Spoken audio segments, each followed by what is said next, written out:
Добрый день, добрый вечер, здравствуйте, дорогие друзья. Мы рады приветствовать вас на очередной нашей встрече в образовательном сообществе DocWinner. И сегодня у нас такая необычная встреча с международным участием. И сопровождать нашу встречу сегодня будет переводчик Светлана Валуева. И встреча пройдет на 2 языках, дорогие друзья. И, ну что же, мы рады начинать. Давайте по традиции, пожалуйста, проверим звук и видео, все ли хорошо слышно и видно. Напишите, пожалуйста, 2 плюсика, если все видно и все слышно. И, конечно, для того, чтобы видео сохранилось у вас на страничке, прямо сейчас нажмите на кнопочку «Поделиться». Я думаю, можно переводить, Светлана, для тех, кто у нас на... All right, so we would like to welcome you during this live stream.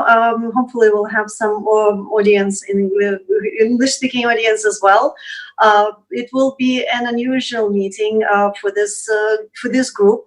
We'll be speaking in English and with the translation, so we'll be taking a little bit time speaking 2 languages, but hopefully we'll be able to get through it, and it will be an exciting evening.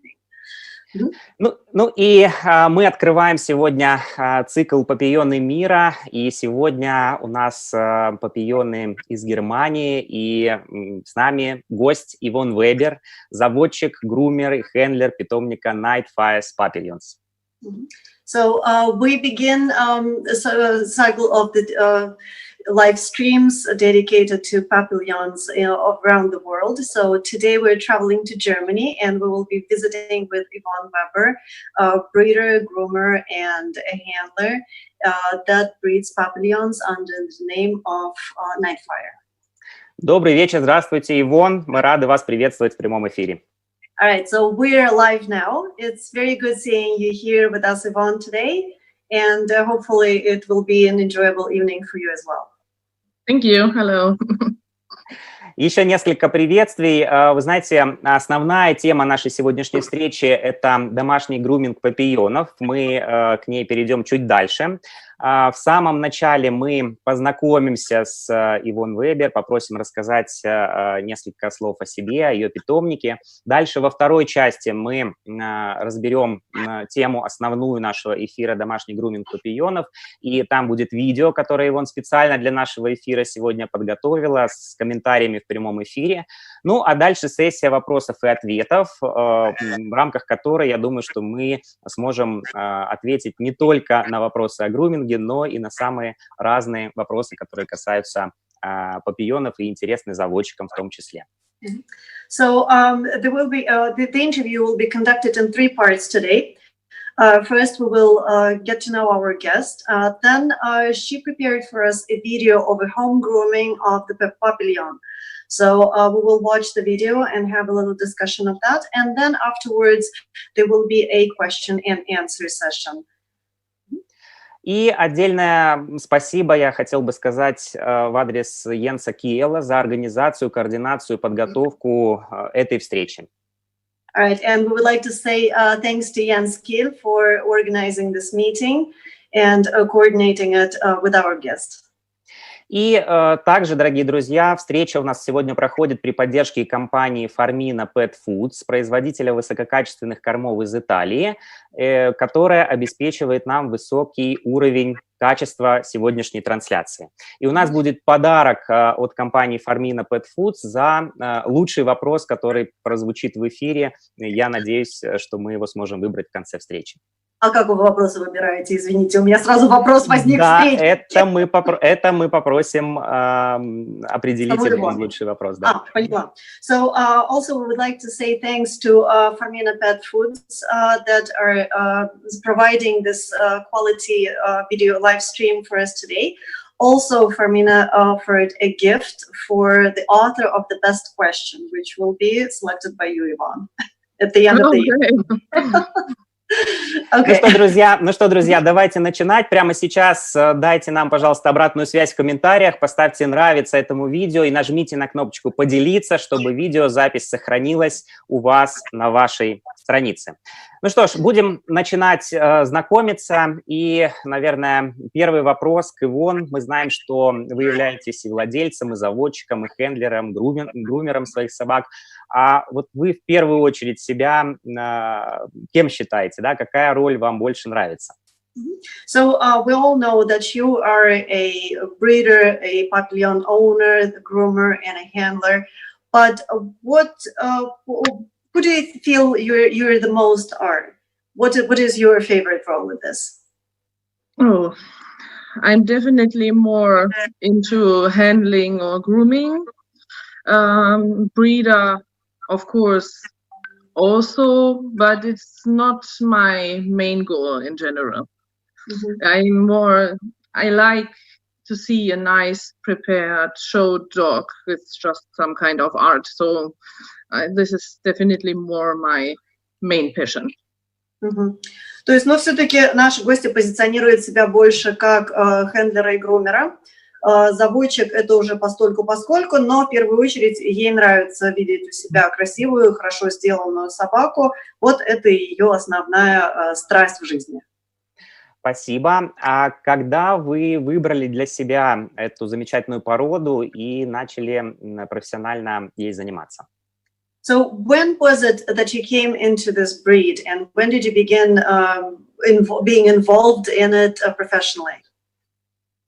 My first Papillon was in 1993, and it was my pet because we had a big dog. We had a Rottweiler, and I was quite small to this time, and so I couldn't really go with a Rottweiler mare out as a kid. This is not so quite dangerous.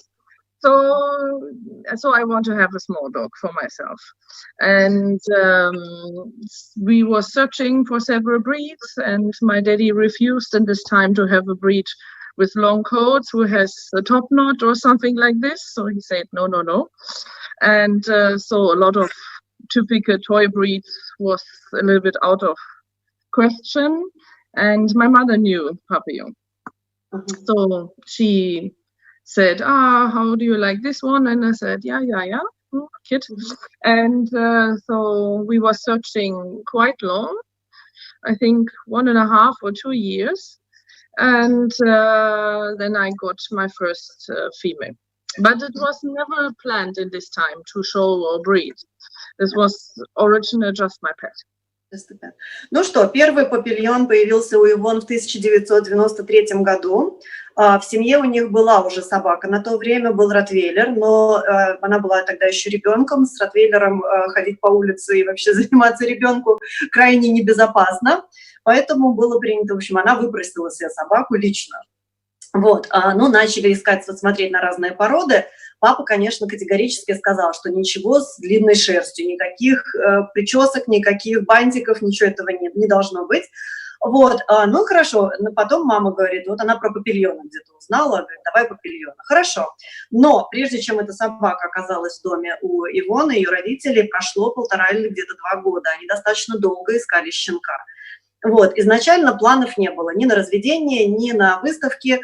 Эта собака должна была быть простым домашним питомцем. Ну и, в общем, вот таким у них образом появился в доме первый папильон, девочка. Вот, а дальше, я так понимаю, все понеслось. So what happened afterwards? Yeah, she had a pedigree, so she was not without pedigree or something like this. She was from a breeder and FTI breeder also. And we stayed a little bit in touch with the breeder.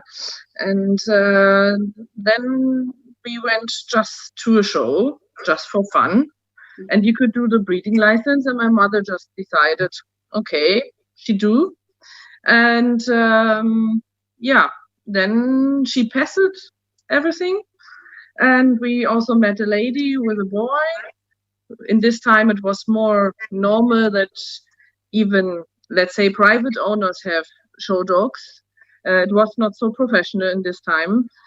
Especially not in Papillons, and she was not living far away, and this dog was even a champion, so he was not a bad one, and we stayed in touch, and then we decided later to have a litter, our first, and like it always is, you fell in love with first puppy, and we keep from the first litter the female, and yeah, story goes on. Typical, I guess, in some way. And then we stayed in the room. Ну вот, на самом деле, такой необычный, на мой взгляд, как человек пришел в такой высокий уровень разведения. То есть он началось с этой собачки, которая была куплена как домашним питомцем. Они немножко общались с заводчиком, и, в общем, было принято решение, сходить на выставку. Сходили на выставку, на которой также проводился племенной смотр, то есть можно было эту собаку пройти племенной смотр и получить ей разрешение на разведение. Мама подумала, говорит, давай это пройдем. Вот, собака все тесты прошла, получила разрешение на разведение, там же они познакомились с хозяйкой кобеля. Вот, в то время, говорит, в папильонах вообще профессиональных не было, крупных питомников было, просто простые люди держали собак. Вот, они договорились, познакомились с этой женщиной, женщина жила недалеко, и вот таким образом получился первый помет. Вот, естественно, от первого же помета была оставлена девочка еще одна. И, в общем, больше они от породы уже породе уже не изменяли, остались с ней уже с тех пор. Спасибо. И сейчас, перед тем, как мы перейдем к основному видео, еще хотелось бы попросить Ивонн рассказать несколько слов о питомнике Nightfire с Papillons. Сколько сейчас в питомнике собак, и мы, может быть, несколько фотографий вместе с вами посмотрим, и Ивонн захочет, может быть, что-то прокомментировать отдельно.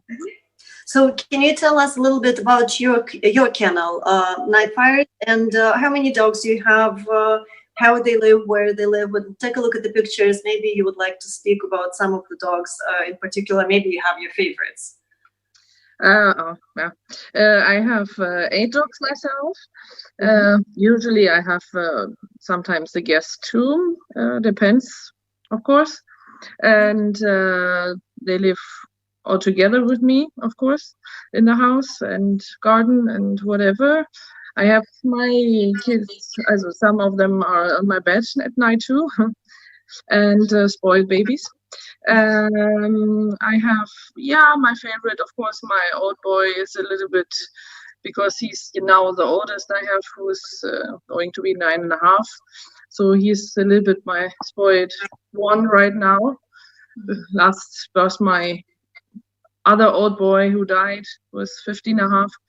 And but not a favorite in look, but of course close to the heart, because you have a history together, so that's always something special.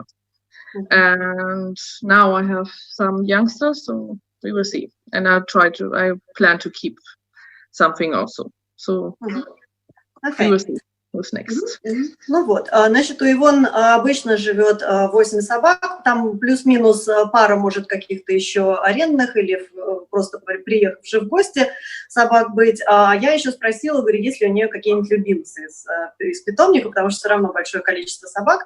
Вот, а она говорит, конечно, очень привязана она к старичкам, потому что все собаки, конечно, живут у нее вместе с ней в доме, они также пользуются свободно садом. Вот, но вот со старыми собаками, конечно, совершенно другая связь формируется. И вот сейчас у нее самая старшая кобелю 9,5 лет. В прошлом году она потеряла старичка, которому было 15,5. То есть вот эти вот собаки, которые очень близки к ее сердцу. Вот, сейчас у нее несколько щенков есть. Она планирует оставить себе что-то из вот этих вот подрастающих пометов. Посмотрим про это. Спасибо, Ивонн. И несколько давайте посмотрим фотографий, которые вы нам прислали. Может быть, какие-то вы захотите отдельно прокомментировать, и мы на них остановимся. Okay, so let's take a look at some of the photos. Okay. That was one of my guests from Japan. Эта собака была арендная из Японии. Дальше. Да, можно несколько фотографий. Мы дальше листаем.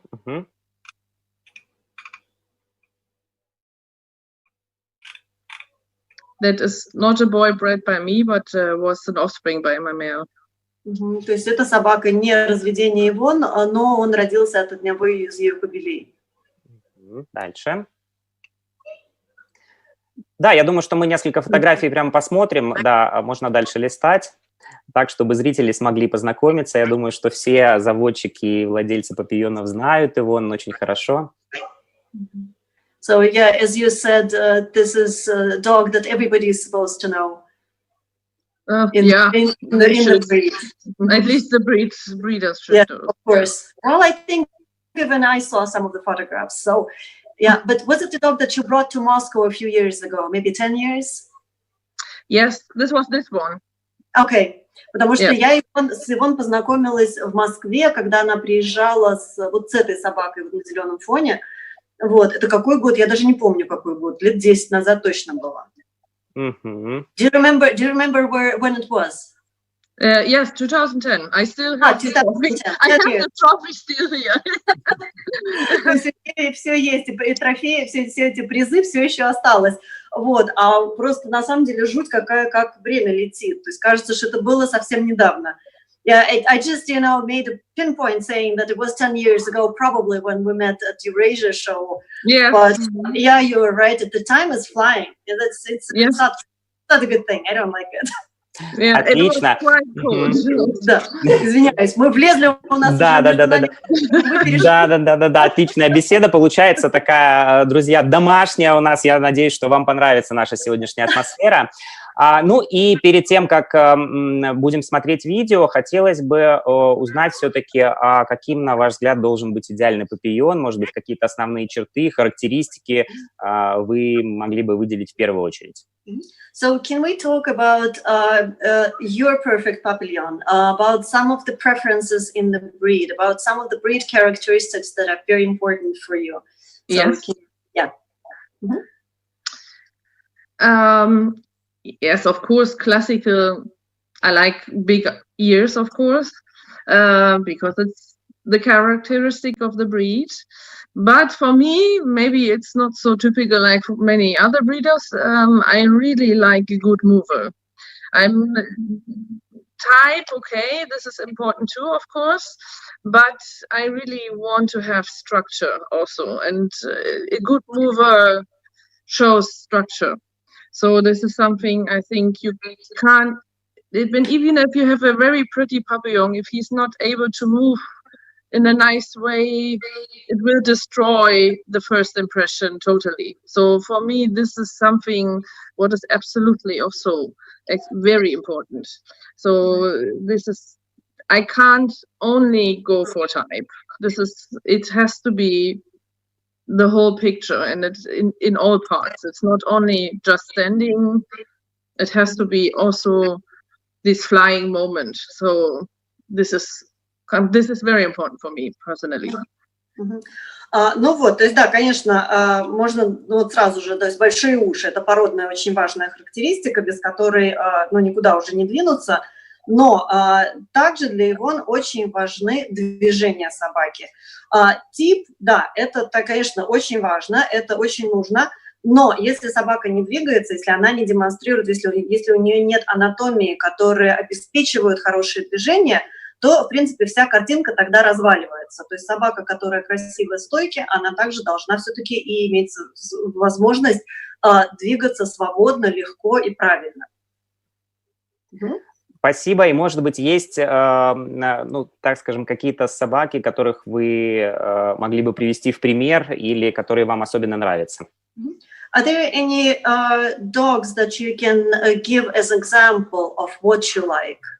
Maybe the past dogs, maybe something that you see now in the rings. Now, one of the dogs I was impressed always was Caspian Blueprint, especially as a female. I met her, she was already veteran, nearly. So she was not very young in this time, but she was still absolutely eye-catching and had so many great details, and she was absolutely one of my favorite females ever, I think. Maybe the favorite one. Я думаю, что мы можем показать фотографию, которую Ивонн делала сама, да? Это вот это Каспиана, да? Yes, that's her. It's a photo I took from her in Sweden. То есть она сделала фотографию сама в Швеции. I'll translate this really fast and then I'll let you speak because I'm afraid to lose something. То есть вот эту собаку Ивонн увидела уже приближающуюся к ветеранскому возрасту, но, тем не менее, была совершенно ей покорена, то есть, говорит, у нее такие вот весь экстерьер, ее обаяние, все породные характеристики очень бросающиеся в глаза, и вот эту собаку, да, ставят совершенно вот на отдельную позицию, как представителя породы. Причем нужно, опять же, понимать, что речь идет о суке. Окей? Yes. Да, может быть, еще что-то мы перебили переводом, может быть, еще что-то хотела Ивонн сказать, и будем двигаться дальше. Yeah, I'm sorry I interrupted. You were going to say something else about her. Yeah, because I think she was in flesh even more impressing than in the photos. I mean, she had really all the points you want to see in a papillon. So she was really something special in all ways. And she was absolutely also the quality she could easily beat the boys too. So what is not always the case in papillons, of course. And it's always something special if you have a female who's even in a veteran age able to be on the top. This is extremely seldom, and absolutely it was worth the wins. So that was impressive. Okay. Ну вот, то есть эта собака, опять же, говорит, что вживую она выглядела гораздо более привлекательно, чем любые фотографии. Вот.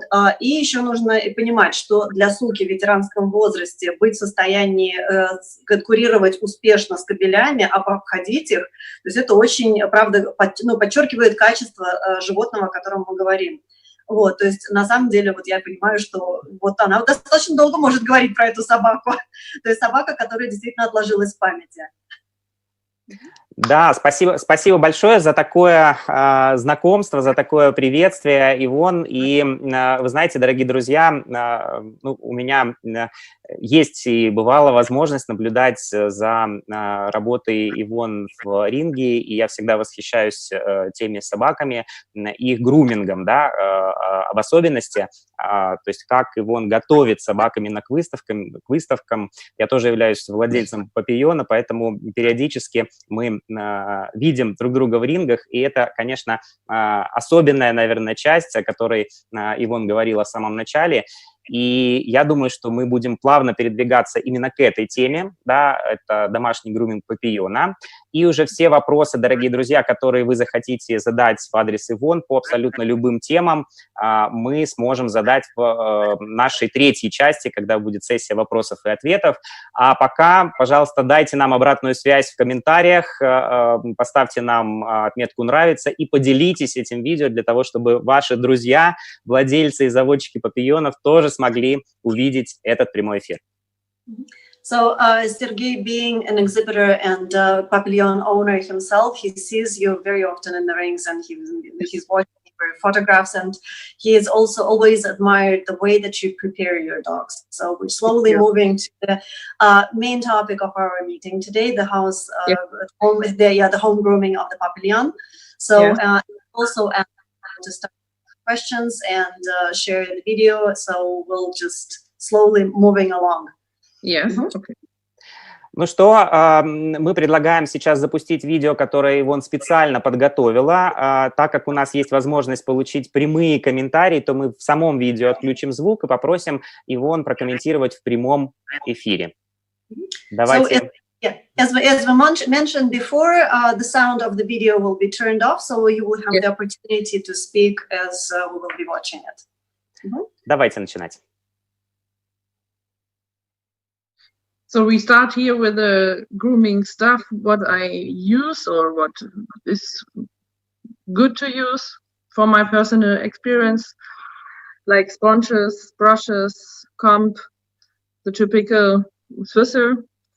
I like to work now after several tries. I like to work with the sponges a lot because saves shampoo and products. This is several products what is useful for. It depends a little bit also on the water quality, on the coat texture, what is the best one. This is just example. So everybody has to find out a little bit themselves what works best. It's not one working for all, in my opinion. Ну вот, значит, мы сейчас посмотрели то, чем Ивонн пользуется дома во время груминга своих собак. и там расчески, щетки, это понятно, но вот в последнее время она очень часто использует также губки при мытье собак, говорит, что очень экономится косметика. Вот, по поводу косметики. Косметику, конечно же, это свое она показывает в качестве примера. Косметику нужно подбирать индивидуально каждому владельцу и каждому грумеру в зависимости от жесткости воды, от качества шерсти вашей собаки и типа шерсти вашей собаки. То есть вот тут только примеры, все остальное нужно подбирать самим. I have used, this is a neutered male, nearly veteran, so it's not a classical show dog. What I prepare, because I think it's more interesting to see when it's not a perfect one. Here for this one, I have used an American brand for famous growth shampoo because he had a more dry coat, so he absolutely needs more moisture and more for the coat, more repairing. And this is why I decided for this shampoo. So it depends really on the dog which one I use. It's not that I use one for absolutely all. There's different ways. And then here you see that I already start to shampoo with him. То есть вот тут видео Ивонн взяла в качестве примера собаку немолодую. Собака — это кастрированный кобель, то есть у него не самая идеальная шерсть. Ей показалось, что будет интереснее показать пример на неидеальной шерсти. Шерсть суховатая, и поэтому, значит, нужно, чтобы достаточно шерсть увлажнить во время купания, во время ее мытья. Вот, и вот шампунь, который Ивонн использует, она считает, что очень хорошо справляется с этой задачей. Вот, мало того, она даже говорит, что для разных собак в одном питомнике она использует разную косметику. То есть тут все усложняется еще больше. Sometimes when, as a little tip, when the shampoo or conditioner is extremely thick, it can be helpful to use a little bit mixers stabbing to get it more liquid. So that was the one she showed before. When you have something like the one I used, what is very easy to mix up, I usually use the plastic bottle to prepare it and to put it on the dog. Также нужно не забыть правильно развести шампунь и кондиционер, потому что часто эти жидкости, они тяжело достаточно смешиваются, поэтому она использует для того, чтобы хорошенько развести жидкости, венчик для взбития или же в пластиковой бутылке смешивает. Но очень важно, значит, да, чтобы косметика не была кусками представлена в воде. Now I have started, because the dog was, even unfortunately we didn't see it in the beginning, the dog was extremely tangled and had a lot of grass and everything in the coat. And so I already start to get out the first tangles and all the grass and wood and whatever was in the coat to get out with the brush extra. The tangle teaser was more easy in this case. And so you have less work later to get out tangles. Вот, собака, жалко, что мы не увидели его изначальное состояние, был достаточно заколтуненный, говорит, у него там в шерсти еще и травы, щепки какие-то были, то есть вот она уже в процессе намыливания начала потихонечку колтуны разбирать и вот эти щепки из собаки вытаскивать, чтобы в дальнейшем при сушке собаки было уже меньше работы. Okay. I always, even when I use this kind of shampoo, I always start with the cleaning shampoo. This is something you can also choose from million brands. This is, I have found my own one, what I really like and what is quite easy to use and what is these days mostly my basic shampoo for preparing whatever I do, if it's show or just ordinary grooming. And because I think a clean shampoo can get better also the good integrities from the shampoos into the coat. So I always clean first. Значит, перед использованием основного шампуня Ивонн использует шампунь очищающий. Причем она это делает как на домашних питомцах, так и на выставочных собаках, чтобы избавиться от пятен, чтобы избавиться от грязи. То есть собаку для начала, прежде чем на нее носить уже следующую косметику, собаку нужно хорошенько отмыть. И она использует какой-то один определенный шампунь именно для глубокой такой тщательной очищения шерсти. Угу. Вопрос поступил сразу, думаю, буду задавать, а не смачивает ли она водой? Before putting shampoo on the dog, do you put water on it, or the shampoo goes on the dog? No, I put in a bottle the shampoo and water mix, and I put it directly on the dog. You can also, this is something what everybody do different, but these days I usually do directly the shampoo on the dry dog first. But I wash 2 rounds, so. But На самом деле, clean. Значит, выбор тут каждого. Она в последнее время не смачивает собаку предварительно, шампунь сразу же наносится на сухую шерсть. Но это личное дело каждого грумера. That's why I like to use this blue plastic, because then it's one of this is usually the amount you need when you use the sponge for a papillon. So it works quite fine for me so far. То есть и вот эту вот плошечку, которую она использует, в принципе, вот эту синенькую, в ней разводится то количество шампуня, которое, в принципе, нужно для папильона. И вот с губкой она достаточно экономно этот продукт использует. Спасибо. Я буду параллельно еще читать вопросы. Если он будет поступать на английском, буду зачитывать на английском, а Светлану попрошу на русский тогда. Конечно, конечно. Да. Ивет на YouTube задает вопрос. What are the benefits by shampooing with sponge? Because you don't need so much shampoo, because with this sponge you have a lot more foam, and especially some brands out there are not quite cheap, and you definitely need less from this product. And also you have a very much foam, so you can really wash in everything and out. So it's usually, at least for me, it's a little bit easier to work when you have the space and time and whatever. Of course, you can also use mixing bottles. So this is something what everybody does a little bit different. It's not something right or wrong. This is own taste more. It's not, has nothing to do with something wrong. But I like these days. I start also with the mixing bottle, Norma, but these days I really like to work with a sponge also, because it's so much more foam and you don't need much product at all. Да, вопрос был такой, значит, зачем нужно использовать губку при мытье собаки? Ивонн опять же говорит, что нет какого-то определенного вот стопроцентного способа что-то делать. Ее личная сейчас преференция в том, вот эта губка, значит, во-первых, говорит, очень много пены получается. Очень удобно всю собаку тщательно намылить при помощи этой губки. Потом экономится продукт, конечно, потому что шампуни сейчас безумно дорогие.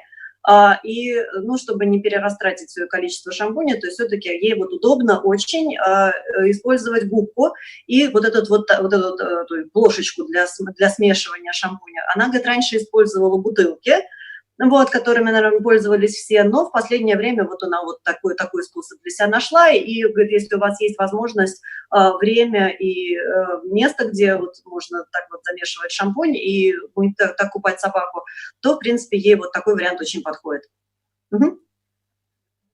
Yeah, I use a face wash for the stain area. The good thing on this face wash products, it was just an example. In this case, I use Nature Specialty, but there are several brands who have it.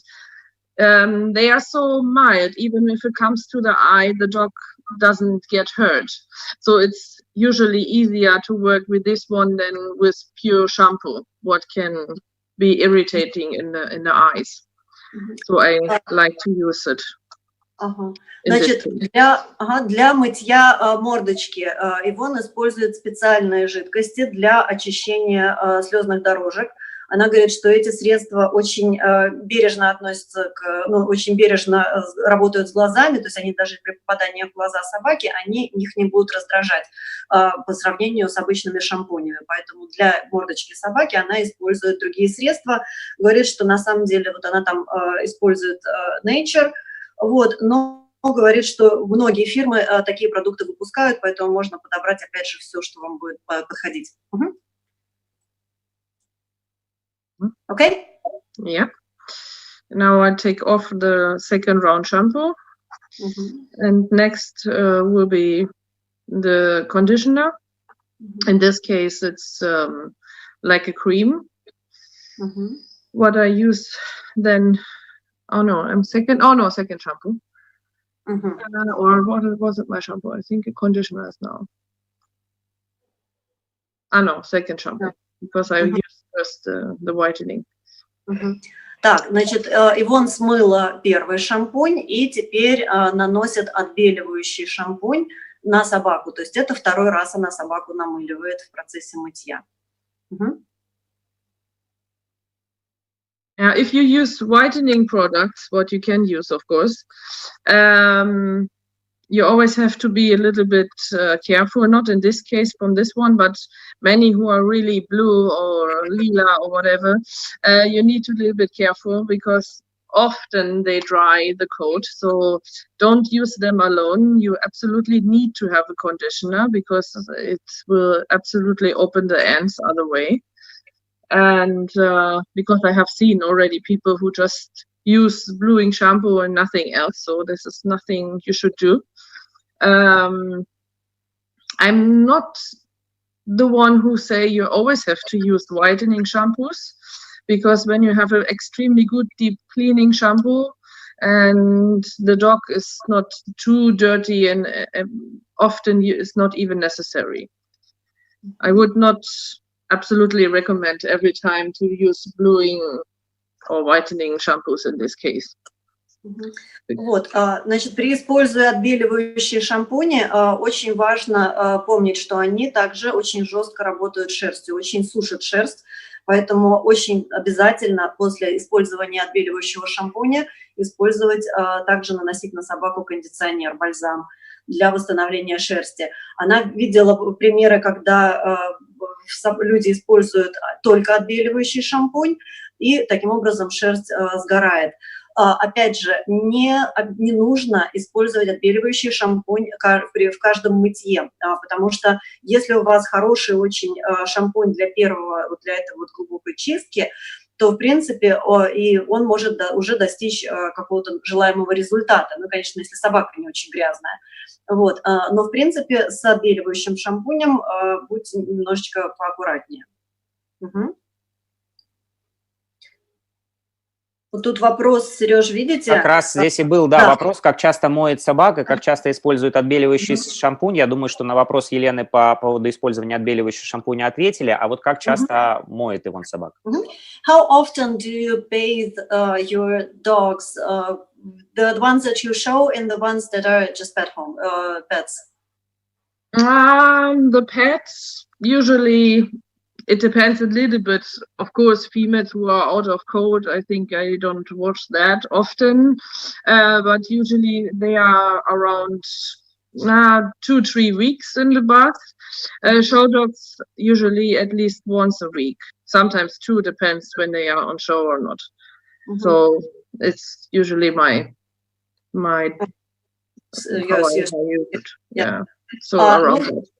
Значит так, получается, если суки в разлиньке голые, то, в принципе, их она не сильно старается мыть.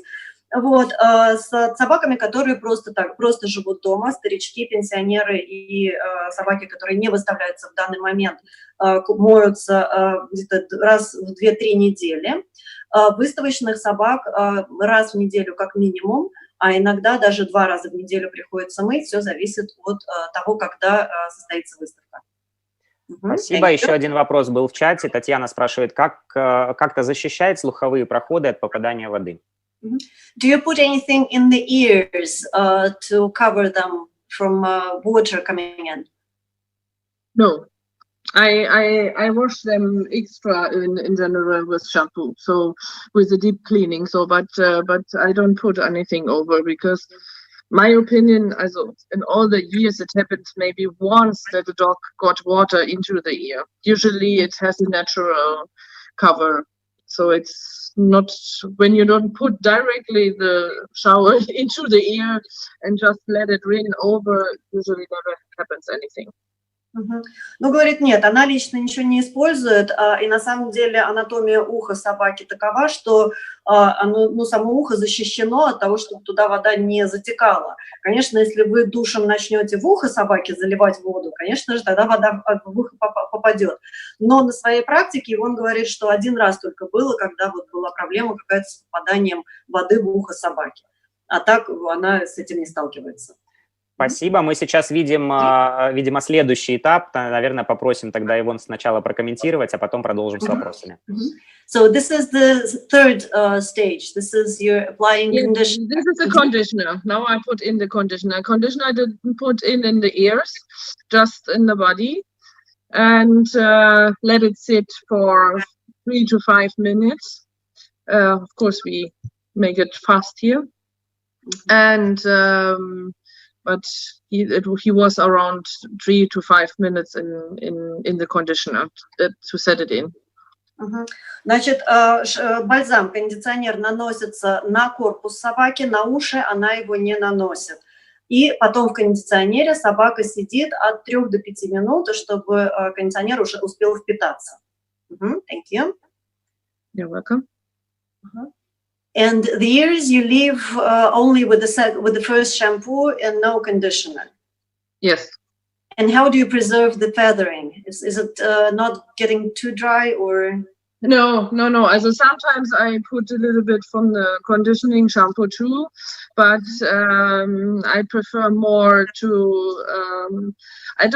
Sometimes I have a special mask I do now and then, but most I think it's more genetic and regularly to have them out of mats than it's the shampoo thing. Okay. You can't get long fringes if it's not in the genes. Impossible. Я просто еще спросила, почему именно она не наносит кондиционер на уши, потому что у меня много вопросов возникает всегда. Вот, но я говорю, а это разве не портит шерсть на ушах, потому что она ее никаким образом дополнительно не питает. Но говорит, что на самом деле нет. Если у собаки в генетике заложено хорошее оперение, хороший уборный волос, то он уже будет. Никакими шампунями его не испортить, и опять же никаким шампунем его не вырастить. Thank you. Спасибо. И один вопрос в YouTube поступил. Any tips for yellow bellies with the boys? Yeah, it depends really also on the boys, because it can be several reasons why they have it. Some have extremely bad urine, so this is something what is sometimes to look for too. In the end, to have it, you can have to clean it very regularly, or you have to take away the coat that you put it on the side or whatever, because there is not really something super magical to keep them white. So if they really are strong peers on themselves, you have to clean them very regularly. You can use also these waterless shampoos regularly. It's more easy. I would not bleach it, what some people also like to do in some breeds, because this is also open the ends and it can be more worse than it was before. The best tip is really to take care regularly, and if it's extremely necessary for you that they are super perfect white, then you have to take them away as much as you can, that they don't pee on them directly. But I think it's dogs, yeah, and there should be still some natural parts. So I think it's totally okay when it's a little bit yellow or something like this. I think we should not make them to little robots. Even I like perfect and professional, but still they have, this is also why my don't wear snooze or whatever, so I think they need to be doxed in some way, and I can't protect them 100%, so this is my personal view of it. Ну вот, вопрос был по поводу, что делать с желтыми животами, которые кобели обычно себе описывают, каким образом там чистится все. Вот, на что Ивонн говорит. Во-первых, конечно, вопрос такой, может быть моча такого состава, который очень сильно красит живот собаки. То есть тут нужно, видимо, уже и ветеринарные какие-то консультацию получить, проверить, что все ли у собаки в порядке с почками. Вот, а дальше она говорит, что нужно просто регулярно собаку чистить и не запускать ее. Вот, возможно, в каких-то случаях можно шерсть заколоть на боку. Возможно, то есть она только рекомендует косички не заплетать, потому что это окончательно угробит шерсть. Вот, но можно, но она говорит, что если у вас кобель, который весь себя описывает регулярно, то его просто нужно чаще купать, эту часть живота нужно чаще чистить. Она говорит, еще можно использовать сухой шампунь, который тоже может помочь. Вот. И с другой стороны, нужно также помнить, что собаки – это собаки. И то, что на них может быть какое-то пятнышко, это тоже приемлемо. То есть мы не можем из него сделать идеальную белую игрушку, вот, маленького такого роботика. Вот. Все равно это собака, дайте собаке возможность пописать. Но если очень, очень вам актуально, ее нужно просто регулярнее мыть. Спасибо, но мы двигаемся дальше. Уже мы видим, что следующий этап. Мы сейчас попросим оператора вернуться, когда Ивонн сможет прокомментировать по поводу расчесок. Я видел, что она что-то говорила там. И вообще в целом по поводу этого этапа. We will move a little bit back on the video because we spoke over, you made some comments while, I guess, maybe on the brushes or maybe even drying technique, which might be also important. Okay. Я попрошу сейчас включить с того момента, где были у нас расчески. А по поводу сушки, потому что, может быть, еще по поводу сушки, может быть, по поводу сушки, да. That's the typical examples of brushes I use. I use pin brushes in long and short, but even I use a lot the short one too. I like the Activate because, like this dog, for example, he has very fine knots directly on the skin, and with the Activate brush, a German one, it's working quite well to take off these kind of knots, and also on the ears, and not having too much damage. It's not so cheap, but it's worthy because it nearly never breaks or whatever. And also a pin brush, Bristol and Beer brush from Mason I like, for example. But this is also something everybody needs to check themselves, because there are millions and similar ones from all kind of brands. So this is something what have to be in your hand working well. So everybody has different feelings and prefer. I like, for example, very often this short pins. Some people prefer to work with the long ones. So this is just examples what you can use, and it depends also a little bit on the coat. This is a short one, and here the long one. The long one works better when you have really dogs with, like him, who has a really good long coat, or very long coat. But when you have the more shorter ones, it works not so well, I think. So it's better than to have the shorter version. Ну вот, значит, рекомендация по поводу щеток. Она использует для сушки собаки те два типа щеток, которые она показала.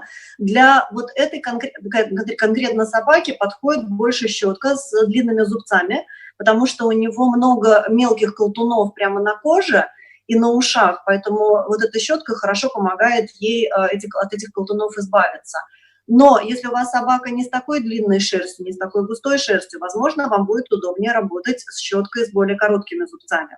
Вот, то есть тут опять же дело удобства для каждого грумера, дело привычки и техники, как вы работаете этой щеткой. То есть вы в первую очередь должны щетку почувствовать у себя в руках и понять, выполняет ли она ту задачу, которую вы ставите перед собой.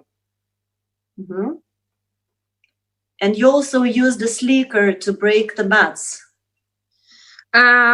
This activate brush, because this is really going very deep to the skin. You have to be a little bit careful how to use it. Of course, you need to use it in the right way, because other way you can a little bit hurt the dog too.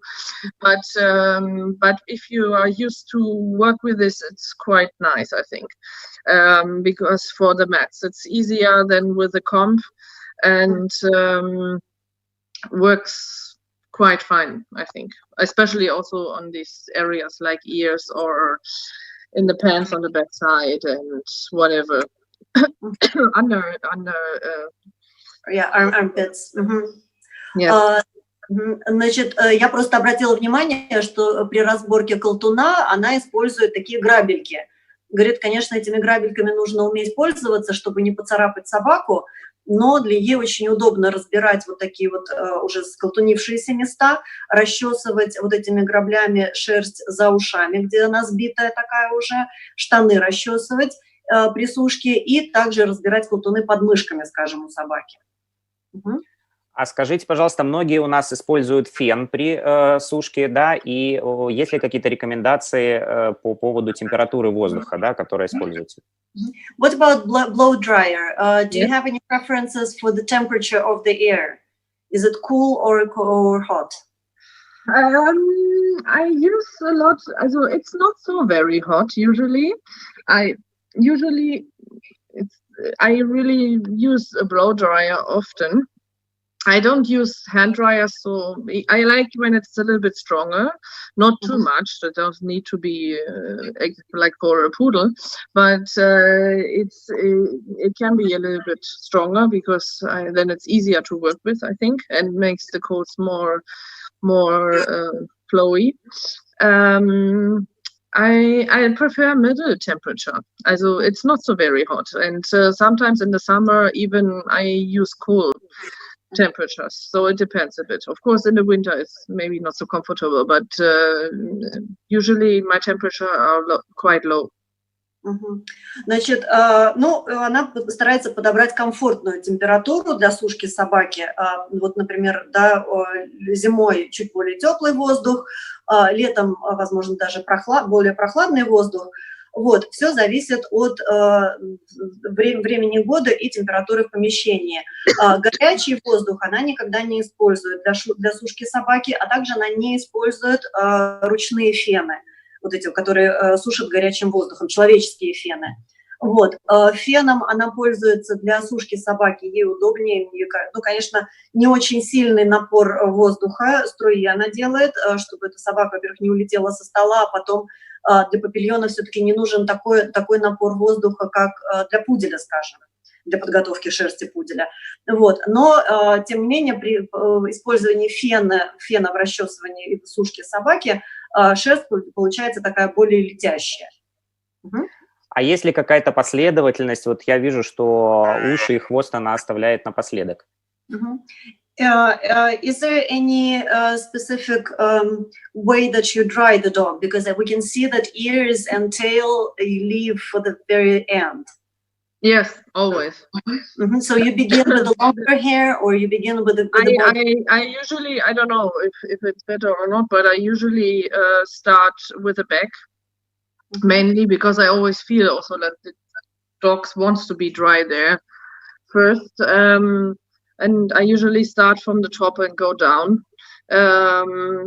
It depends a little bit on the dog. Sometimes I'm not even drying the ear very much at all, because when it's really, this dries nearly next to the normal drying, because you have usually so much flow that it's still enough air. Most of the dogs don't like to be dried directly on the ear. And So I seldom do it directly on the ear. So it's just drying with the whole dog. So I don't do this in the end, only if needed, and usually start on top and go back to the rest, like here now on the end and tail and area. So I start more from the beginning and on the back. Ну, на самом деле, Ивонн по поводу ушей говорит, что практически их отдельно не сушит, потому что обычно хватает того воздуха от фена, которым вот она поступает на собаку в процессе сушки корпуса. И что она делает? Ну, начинает со спины, она говорит, не знает, насколько это правильно, но ей кажется, что собаке все-таки хочется побольше просто сушить сначала спину, а потом уже идти ко всему, что находится ниже. То есть начинает она, да, сверху собаки и потихонечку двигается к ее задней части. Вот, уши специально, она говорит, многим собакам также не нравится, когда им напрямую в уши дуют феном. Вот, поэтому она старается собачку таким образом не мучить. Вот, если уже очень прям вот нужно там что-то просушить, это она, естественно, оставляет на конец процедуры. Спасибо. Может быть, что-то специфическое хочет Ивонн прокомментировать сама, а потом вернемся опять к вопросам. Is there anything else that we need to know about drying? Not really, I think, because in the end, important is, of course, that you more go with the coat and not too much against, that the dog is really dry, because other way, as soon they lay down, the coat can curl, what is not so, I mean, when it's only your private dog, okay, but for show, of course, it is not so useful. So this is often a problem, that people do not dry them totally, so they get coat in the wrong direction when they lie down. But in the end, I personally think this is not so extremely special part of grooming, I hope. Okay. Ну, говорит, на самом деле, как сушка не является самой важной частью подготовки папильона к выставке, но пара таких советов, значит, не сушить против шерсти, сушить по шерсти, и что гораздо более важно, это тщательно высушить всю собаку, потому что если собака у вас влажная после сушки, она, во-первых, ляжет и сразу замнет, заломает шерсть не в том направлении, в каком вам нужно. Конечно, если у вас просто домашний питомец, вам это никак не помешает в жизни, но если это собака выставочная, шерсть у нее должна лежать в том направлении, в каком она должна лежать. Вот, поэтому очень важно тщательно просушить всю шерсть. Thank you. Ну вот, тут мы дальше сушим. Да, я напоминаю, дорогие зрители, что у нас сегодня прямой эфир с Yvonne Weber, это заводчик, хендлер и грумер питомника Nightfire с Papillons. И сегодня основная тема встречи – это домашний груминг папийона. Ну, конечно же, после этого видео мы поговорим еще на разные темы и с удовольствием ответим на ваши вопросы. А пока дайте нам обратную связь в комментариях, напишите, нравится ли вам это видео. Действительно, Yvonne его специально для вас подготовила, сняла, смонтировала, за что мы ей очень благодарны. Поэтому поддержите нас в комментариях, поставьте нам отметки «Нравится» и, конечно же, прямо сейчас нажмите на кнопочку «Поделиться», чтобы все ваши знакомые тоже смогли посмотреть это замечательное видео. So thank you very much for preparing this video. It took a lot of work and it looks very impressive, very professional. So I think all the Papillon lovers, we're receiving hearts and thanks, and hopefully we'll have some comments and questions as well. Yeah, so people are alive, nobody is asleep, so which is a good thing. Yeah, it takes a lot of time, so it's of course not done in 5 minutes. No, but it's something to, I think the technique how you use the brush is very interesting to see. It's professional moving hands. Тут просто еще, не знаю, я все время на этих эфирах, я все время учусь, я такой вечный студент. И вот даже глядя на то, как Ивонн работает щеткой, возможно, для кого-то это и так все понятно, но я человек не грумер, и для меня все очень интересно. Вот, насколько аккуратно, бережно она работает и с шерстью, я знаю, что такое колтуны. Вот, тут уже, конечно, нужно и терпение, и не выдирать эту шерстку. Да, Светлана, у нас есть замечательная возможность в рамках эфира не только смотреть, наслаждаться видео, но еще и учиться. И вот сейчас, видимо, в рамках видео какие-то были особые комментарии. Вот на этом моменте, наверное, попросим прокомментировать. So here you are working with the ears. Yes, in the end, I usually like to use the comb for the ears, and mostly I go over once with the comb, especially when you have this kind of dog with quite long coat. It works. You can really feel if everything is clean and if there's no matting or something else. So then you can see how this dog was quite dry on the ends when we start.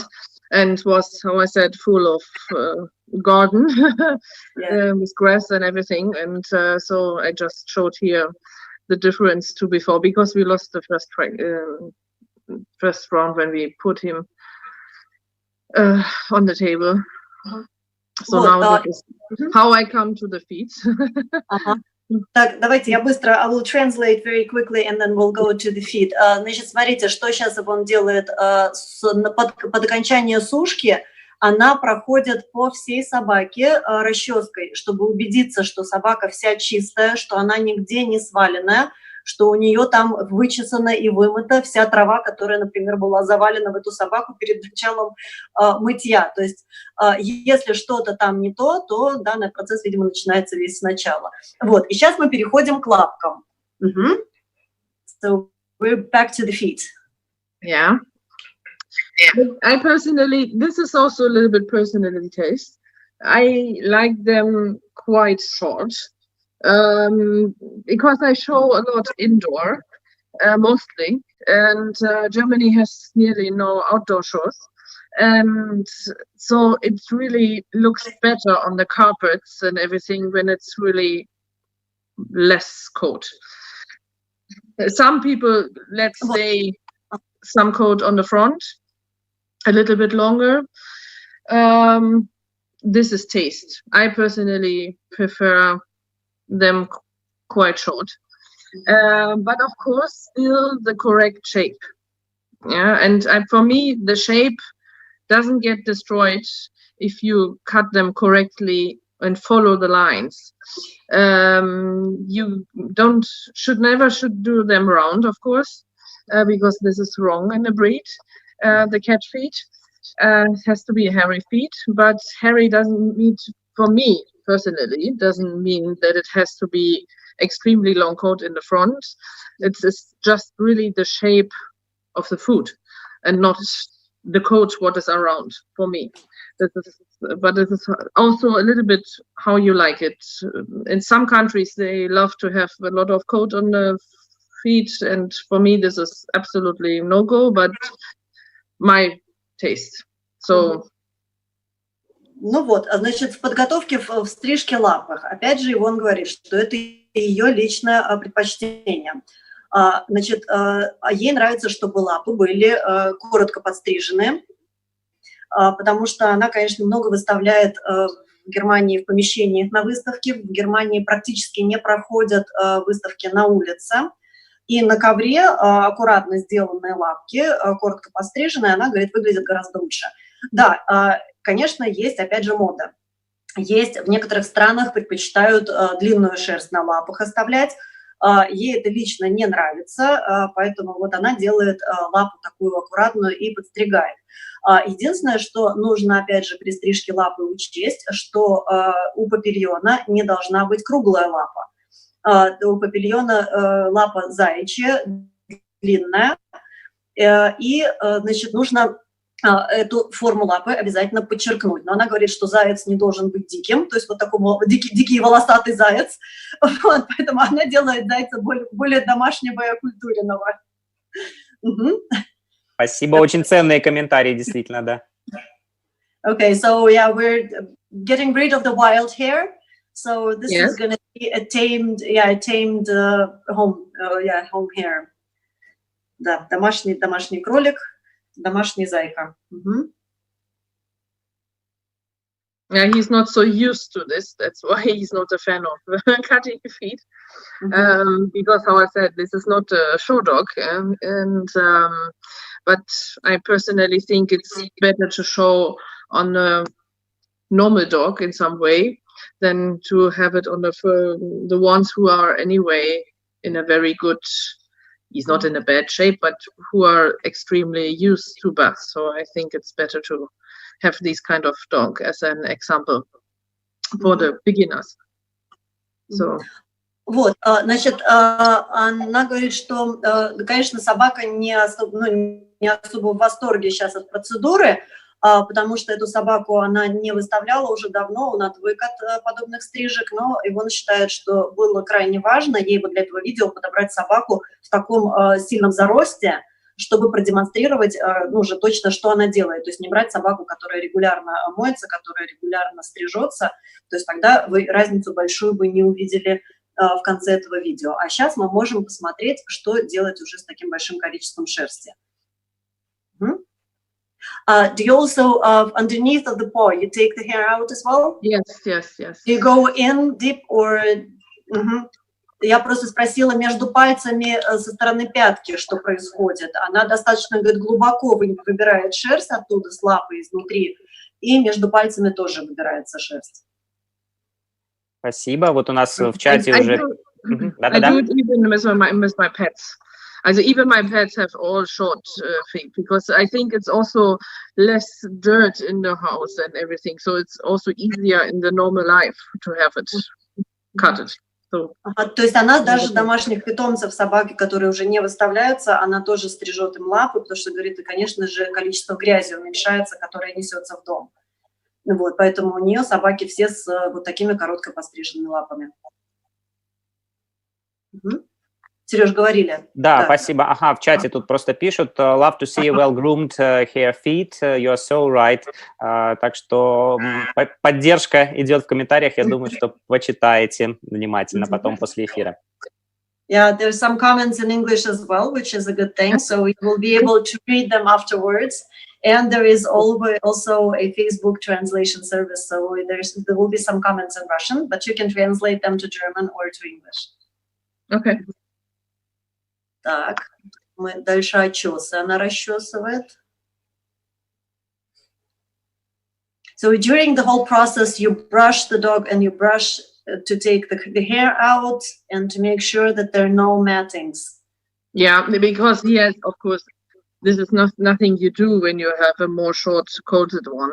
And by him, I have to do it because he has quite a lot coat and quite long. So you have really to have it taken away. And when I cut, then I don't want that the loose hair is all over, so I brush it out again on him. But of course, not in general, you have to do it. But he is, of course, a dog who has quite long coat. And so it easily gets tangled, so that you can see everything more clear. And also now, because I take it away from the side, that you really see his legs, so that's why I brush it away. But so you can see what coat he has there and how much hair I take away there.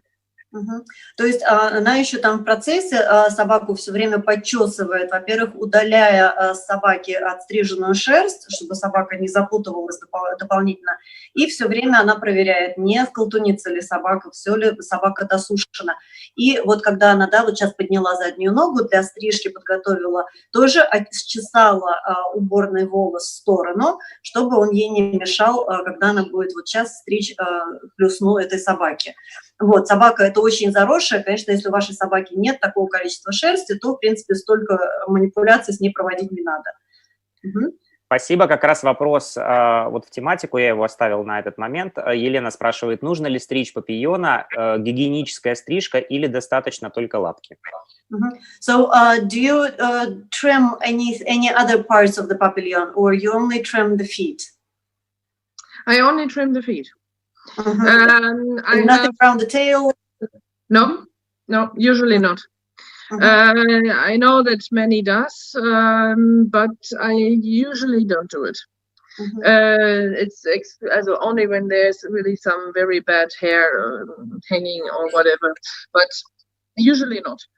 I'm really not a fan. Also, I know these days more and more people start to cut out the silhouettes if the dog has very long coat and everything, but I'm not a fan because Papillon is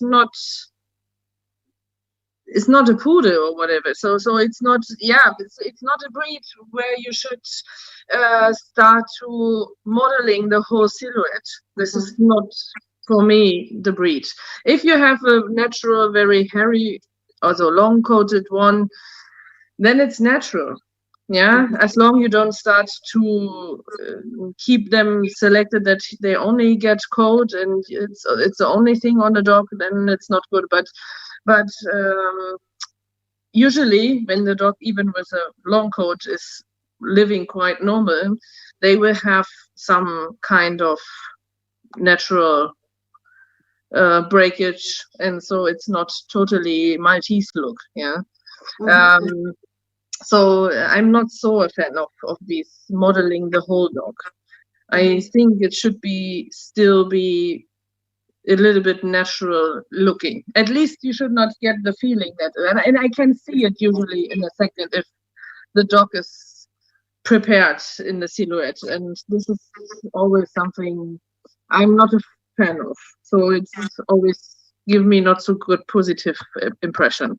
You need to be really, really, really good that it looks natural, and this is usually not the case. So not my personally positive feeling for it. Ну so вот, sorry. So I can't only be like. Ивонн ничего не стрижет на папильоне, только лапы. Если, конечно, шерсть как-то растет в неправильном направлении, очень сильно мешает, она может сделать там что-то гигиеническое, подстричь. Вот. Но, в принципе, у папильона натуральная вот такой вот шерсть, она лежит таким образом, что она этой собаке не мешает, а также очень важно иметь в виду, что вот современная тенденция моделирования силуэта папильонов, да, застригания собаки, это неправильный подход к подготовке папильона к выставке. Во-первых, это очень бросается в глаза. Во-вторых, папильон все-таки собака не стригущаяся породы. Вот. То есть подготовка должна быть очень, очень такая натуральная. То есть собака должна сохранять естественный и свой силуэт. Конечно, то есть у этой собаки, у нее двойная шерсть, она отламывается в процессе жизни, она вылинивает. Вот, поэтому эта собака никогда не будет выглядеть как мальтез, да, у которого шерсть растет бесконечно в течение всей жизни.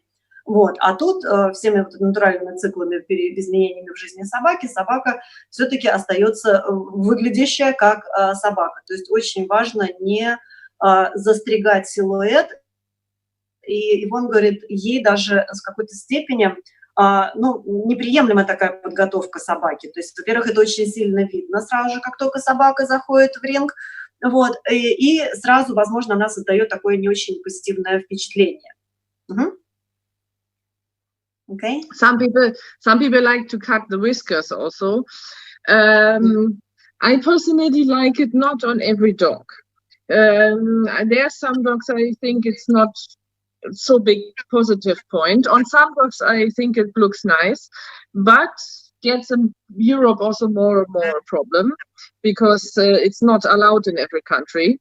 So this is something you have to think about also, that it's not like to see in every country you show. So this is something you have to think about if you do it or not. Вот, по поводу стрижки мордочки вибрисов.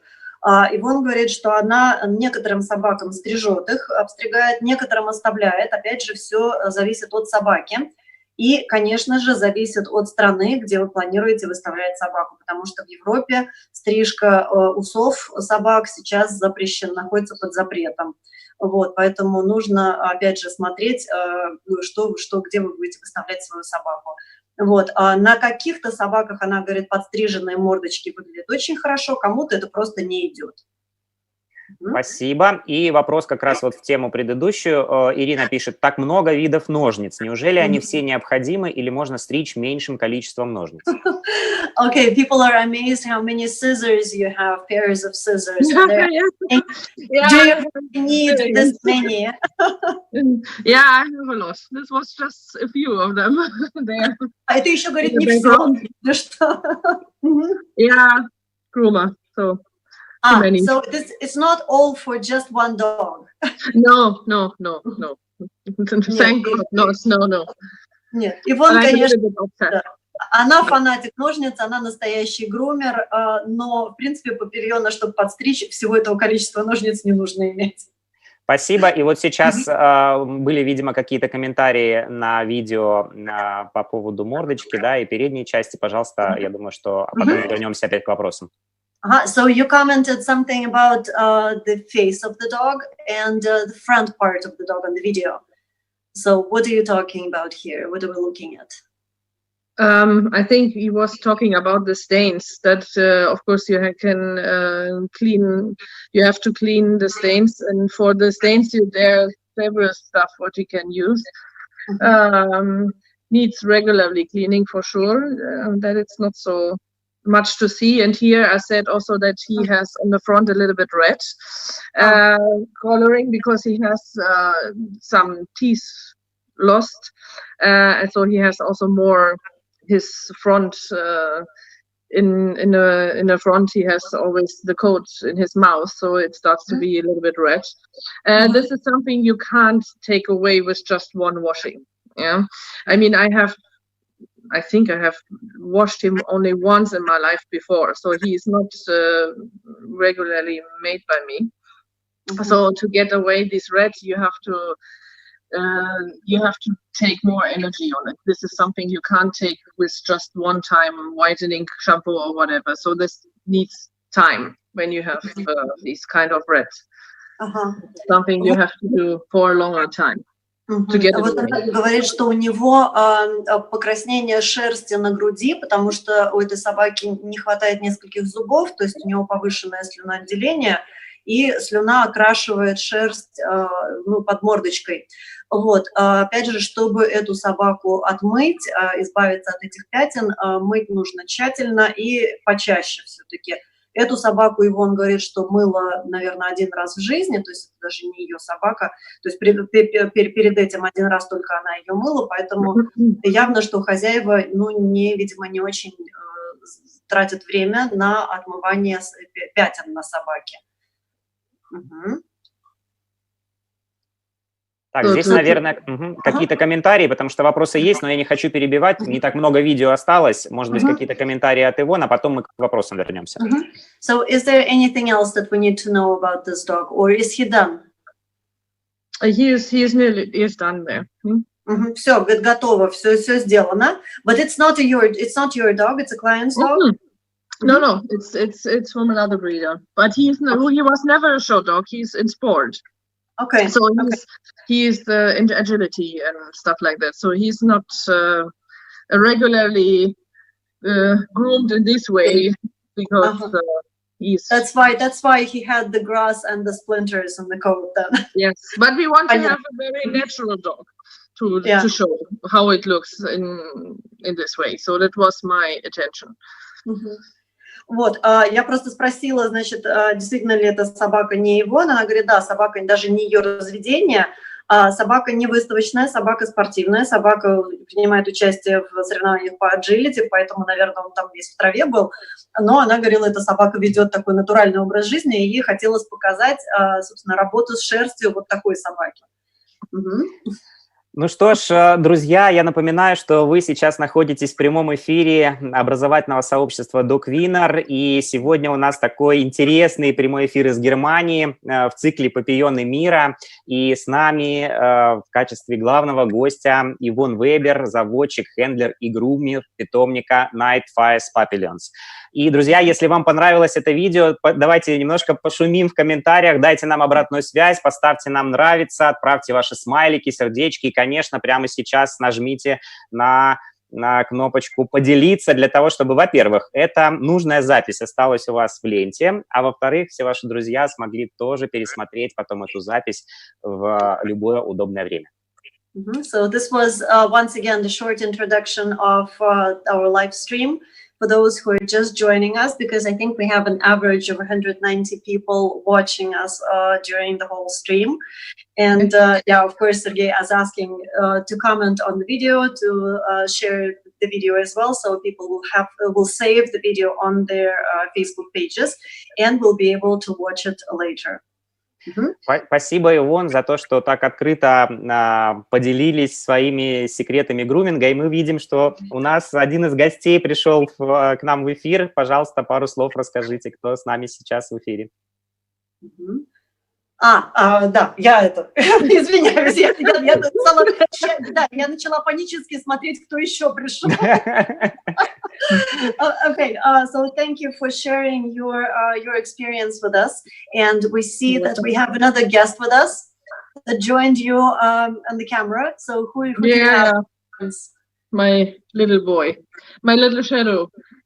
He wants to come to mommy. Yeah.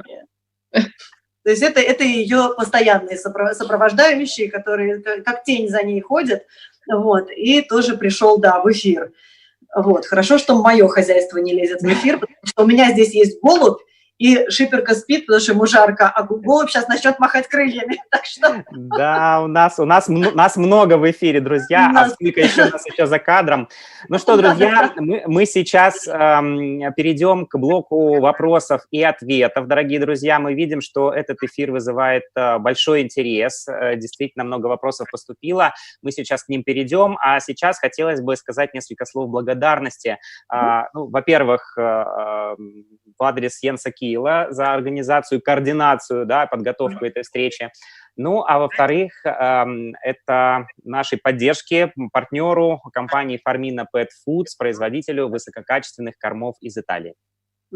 So this was thanks once again to Jens Kiel, who organized this meeting for us, and Farmina Dog Food, who is being our sponsor, so they are responsible for this live stream today. Спасибо, друзья. О компании Farmina Pet Foods мы расскажем еще чуть позднее, но для заводчиков, если нас смотрят сейчас заводчики, я попрошу вывести на экран вот несколько фотографий.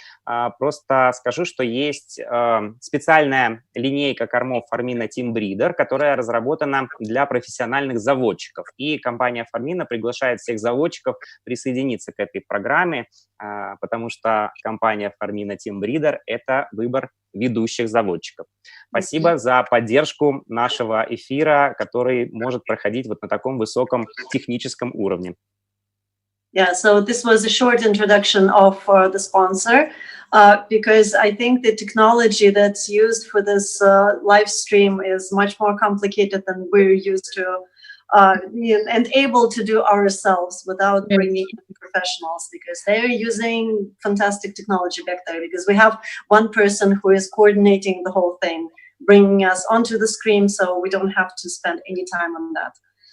Так что нашему оператору тоже спасибо. Да, всей команде, которая работает за кадром. Друзья, поделитесь этим видео, и мы двигаемся к вопросам и ответам. Сейчас закончим блок, связанный с грумингом, а потом еще, я думаю, на несколько вопросов абсолютно разного плана мы ответим. Так, итак, вопросы по поводу видео. Елена спрашивает, линия низа остается такой? So there are a few questions about the video. Do you leave the underline of the dog as is, natural? Yes. То есть, да, она оставляет натуральную линию низа, не подстригает. This dog was a little bit clipped, but it was clipped by the owner. It was not done by me. So but it was not done by me. I would keep it more natural. То есть вот та собака, которую мы видели, была подстрижена предварительно владельцами. То есть владельцы укорачивают юбку этой собаки, а она сама бы не стала этого делать. Спасибо. Елена спрашивает, если шерсть не такая длинная, как правильно стричь район скакательного сустава? So if the dog doesn't have as much of abundant coat as the dog that you had on the video, What should they? How should they clip the back part of the leg, the lower part? The same. This doesn't matter. This I always do. This even on the youngsters or whatever. So I always up to the hocks. This has nothing to do if the dog has this kind of long coat or not. The feet trimming is absolutely the same. Even if they are super short or super long, that doesn't matter. In this case. Ну вот, плюс, ну, она стрижет одинаково на щенках, на взрослых обросших собаках, на собаках с умеренной оброслостью. То есть вот такой вот тип подготовки лап она делает всем своим собакам. Спасибо. Когда про линию низа спрашивал, там было еще, оказывается, уточнение. Елена спрашивает, то есть линия, как у кокера, не выводится, но собака будет выглядеть не очень. So the people were going back to the underline. Yes. They're saying that without clipping it, without shaping modeling the silhouette, the dog is not going to look as pleasing to the eye. Personally taste. This is, I can't really agree because these kind, like this one who has this extremely long coat, this is just a small number of dogs who have this extremely long coat. This is not the general papillon what you see. This is single dogs. Of course, the people are open to clip the dogs, but then they have to be really, really good and have to be really professional in this point. Then when it's looking natural and good, they can do it, but I have not seen many who are able to do it. That it doesn't look clipped. So because I think, how I said, Papillon is not a breed where you should see that you have prepared the dog that way. So it's up to the people. They can do it. It's not forbidden, but it's difficult to do it in a good way. To leave it natural. Ну вот Ивонн говорит, что это, опять же, дело личное каждого. Лично она сама линию низа у папильона не стрижет. Также говорит, что очень важно запомнить, что собака с таким типом шерсти – это скорее исключение, чем правило. Поэтому вот с таким количеством шерсти собака, их будет достаточно редко. Плюс грамотно сделать линию низа достаточно тяжело, так чтобы это не бросалось в глаза. То есть таких мастеров недостаточно много, поэтому она считает, что нужно линию низа оставить в том виде, в каком она есть у собаки, натурально. Спасибо. Следующий вопрос от Йенса поступил. Ивонн, когда ты начинаешь мыть щенков и как? Okay, then we have a question about puppies. At what age do you begin washing them and how do you bathe puppies? Depends a little bit, but usually around 5-6 weeks the first time complete. Not so often because the puppy coat is different and they have to be puppies, so of course they can play and be out all time and do what they like. I usually bathe them only if they are too dirty or if it's any special reason, but I don't do it so very often on puppies. Ну вот, Ивонн говорит, что щенков она начинает купать первый раз, ну, конечно, зависит от ситуации, но, в принципе, первое купание щенков проходит где-то в 5-6 недель. Вот, и щенки у нас, да, это все-таки дети, они много времени проводят на улице, они могут пачкаться, но, тем не менее, она щенков часто слишком не моет. Вот, но где-то вот в возрасте 5-6 недель она начинает это делать. Спасибо. Полное мытье, да. Даша спрашивает, а какое качество воды у Ивонн? Okay, can you tell us about the water? Is it a softer water in Germany or is it harsh? Depends on the area. It's different. But my water is more hot. But this is also always something you have to look for if you bath the dog and if you groom, because this can change shampoos. Also, how much you use, what you use, also how you groom the dog. This can be very different. Also, things like sun intensive and can change coats, can get the dog more yellow touch from the light. So this is all. That's why I always said this is not only one shampoo for everything and for every dog, because it can be totally different. I have this also sometimes at home. When I wash with one product, it looks fantastic, and if I go somewhere else on the show, in another country, even other town, it can be different results, even with the same same what you use and how you use it. So this is something you have a little bit to look for too.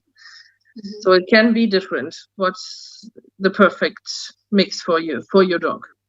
So when you go to a show in different country, do you bring several shampoos with you? I have several shampoos usually, always with me, also because I have several dogs with me. And it doesn't mean that I use everything on everyone. So sometimes I have a dog who needs, for example, more deep moisture, or I have a dog who needs a little bit less and needs to be more, fluffy is maybe the wrong word, but needs a little bit more volume, but I'm not a general fan of volume. So it can be totally different. So I have always different ones with me. Ну вот, ответ такой пространный, большой, но очень подробный, мне кажется, очень такой хороший. Значит, во-первых, у Ивонн, там, где она живет, в Берлине, вода жесткая. Вот. Но она, опять же, говорит, что, во-первых, вы должны понимать, какой тип воды в том месте, где вы живете, а потом также важно понимать, что произойдет, если вы, например, едете на выставку за границу. То, что там вы можете приехать в абсолютно неведомые для вас условия. Поэтому я потом еще просто дополнительный вопрос задала, спросила, то есть получается, Ивонн, когда едет на выставку за границу, она везет с собой несколько шампуней. Да, говорит, везу несколько шампуней, но мало того, я же, говорит, везу несколько собак. А мы уже говорили о том, что к каждой собаке подбирается индивидуальная косметика. То есть кому-то нужно больше объема, кому-то нужно эту шерсть больше шелковистую, кому-то нужно эту собаку больше отмыть. То есть вот это как-то сложно очень получается. Индивидуальный подход, да. Да, я не хочу быть грумером уже, это я поняла. So I don't want to be a groomer. I don't like it. That's too complicated. It's a more easy breed for sure. Yeah, well, I would think it's an easy breed. Well, of course, it's a white breed, but it's not a specially groomed breed, but it has a lot of details. So thank you very much for sharing. Да, вот, очень активизировались слушатели у нас с вопросами. Сейчас мы просто закидаем Ивонн вопросами. Ну, нет, а потом, видите, Сережа, вот для меня, например, Papillon такая собака несложная в уходе за шерстью, а тут, оказывается, столько нюансов, столько хитростей и нюансов. Да. А причем это такая не груминговая порода, на мой взгляд, а оказывается, вот тут все очень сложно. Вот. Да, Татьяна как раз спрашивает дальше, в продолжении, используете ли вы для ухода за шерстью различные маски, готовые промышленные продукты или что-то типа кокосового масла? Делаете ли отдельный уход за очесами на ушах? Да, вот это я очень извиняюсь, я это не перевела. Там была одна фраза, что иногда она может на уши маску нанести. Это вот там еще когда было про кондиционер, когда я спрашивала. Вот. Но я еще дополнительно, потому что, возможно, что-то еще... So we have a next question. You mentioned that you use mask for the ear feathering, for example. Or do you use anything else? Or, for example, a coconut oil for the coat, for preserving, or no, not really. Sometimes if it's really necessary, but it depends also on the dogs. I sometimes when you have very dry dogs, it can be useful to use some kind of serums or special leave-in balsams or something to more protect. With this shampoo and conditioner, not really. But this depends on the line you use and what is the coat condition. If you have a very destroyed coat, it can be useful to put it in extra treatments.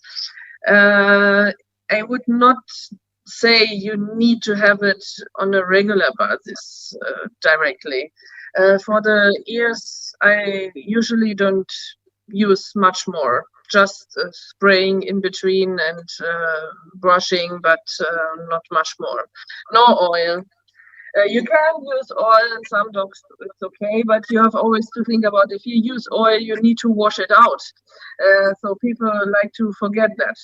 They just put oil. But this is not helpful. You have to wash the old oil off, and it's not. And you have to think about if you want to do it all the time. So. Ну вот, говорит, по поводу масок каких-то специальных, Ивонн не очень это практикует, говорит, но если шерсть, конечно, очень угроблена, в угробленном состоянии, тогда, конечно, можно дополнительно для увлажнения маски, какие-то серумы использовать для питания шерсти.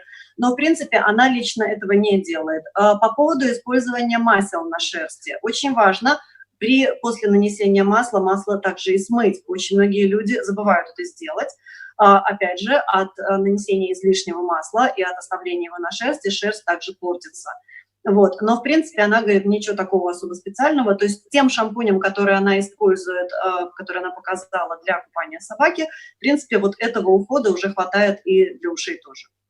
Спасибо. Следующий вопрос Наталья задает. Для расчесывания колтунов мы любим расчески с крутящимися зубцами. Как относится к ним Ивонн?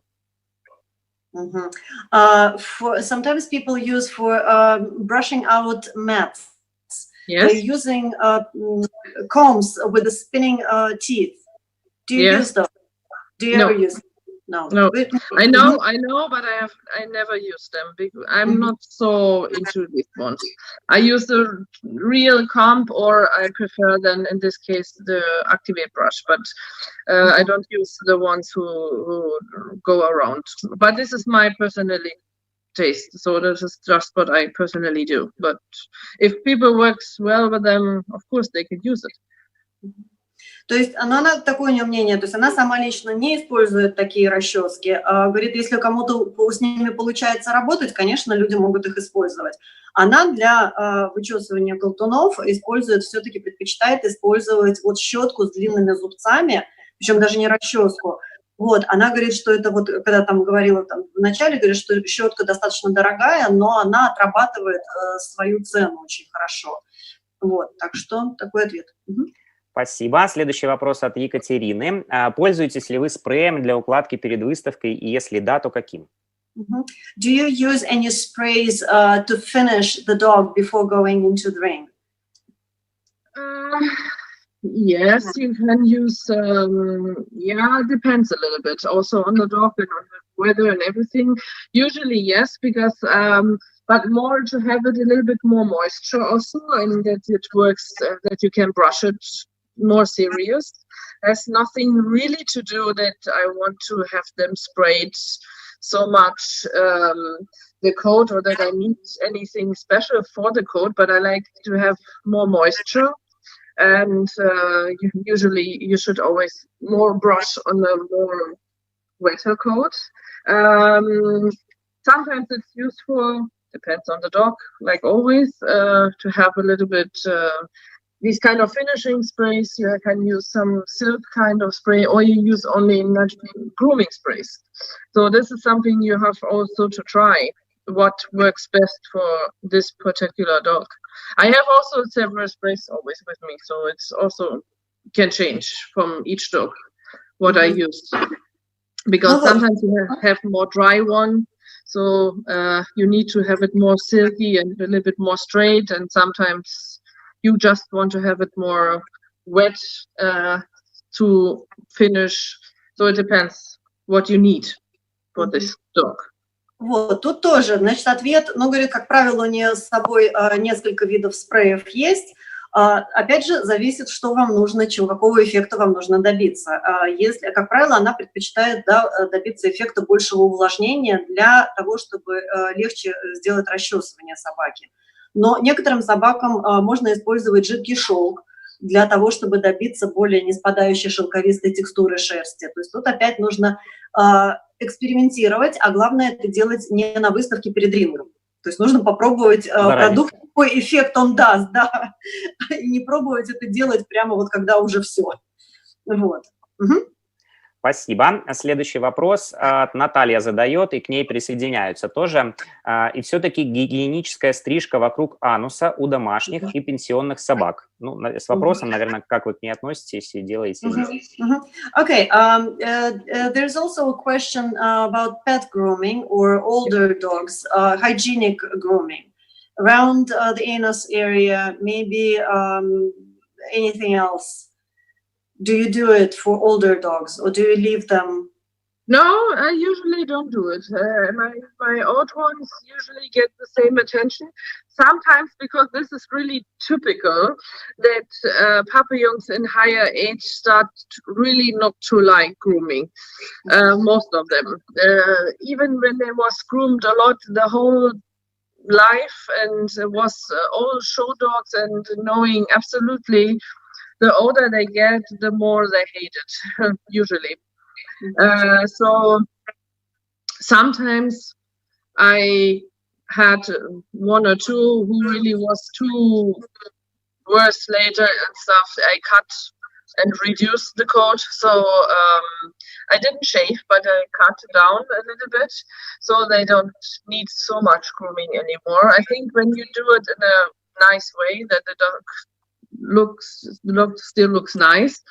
It's totally okay to do it with the ones who are not on shows and who are old, because the older they get and they have losing tooth already, and so it's getting more difficult on some of them. So I think it's okay when you start to reduce the coat. You just should not shave, because this can destroy the coat texture totally. Then you have to leave it. But but it's no problem when you cut them and you give them a nice shape and have them just as your pet. So that's totally okay, of course. Ну вот, отдельно гигиенические стрижки все равно Ивонн не делает, оставляет собак в таком виде, в каком они есть, и она говорит, что на самом деле, чем старше становится папильон, тем больше он начинает ненавидеть, собственно, процедуру груминга, даже если это была активная выставочная собака, которая прекрасно знает, что это за процедура, то есть у них начинают там упадать зубы, они становятся более раздражительными. Вот, таких собак Ивонн вообще предпочитает подстричь покороче. Просто чтобы сделать процедуру груминга для этих собак проще. То есть если у собак вот такая обильная большая шерсть, то придав им достаточно приемлемую такую форму, то есть можно обеспечить им более такой, ну и собака красиво выглядит, я понимаю, это очень важно нашей гости, вот, и собака также, у нее улучшается качество жизни путем того, что уменьшается количество помывок. Спасибо. Возвращаемся к чату, когда мы смотрели видео. Один вопрос я пропустил от Елены. Какие есть хитрости укладки или стрижки шерсти на хвосте, когда хвост предпочитает лежать не на выставочную сторону? Do you do anything special for the tails that are laying to the other side from the judge? Do you trim them specially? Do you style the coat? No. This is something also natural. You can, when you go in, you can try to put the tail, when you have long coat, it works on the other side.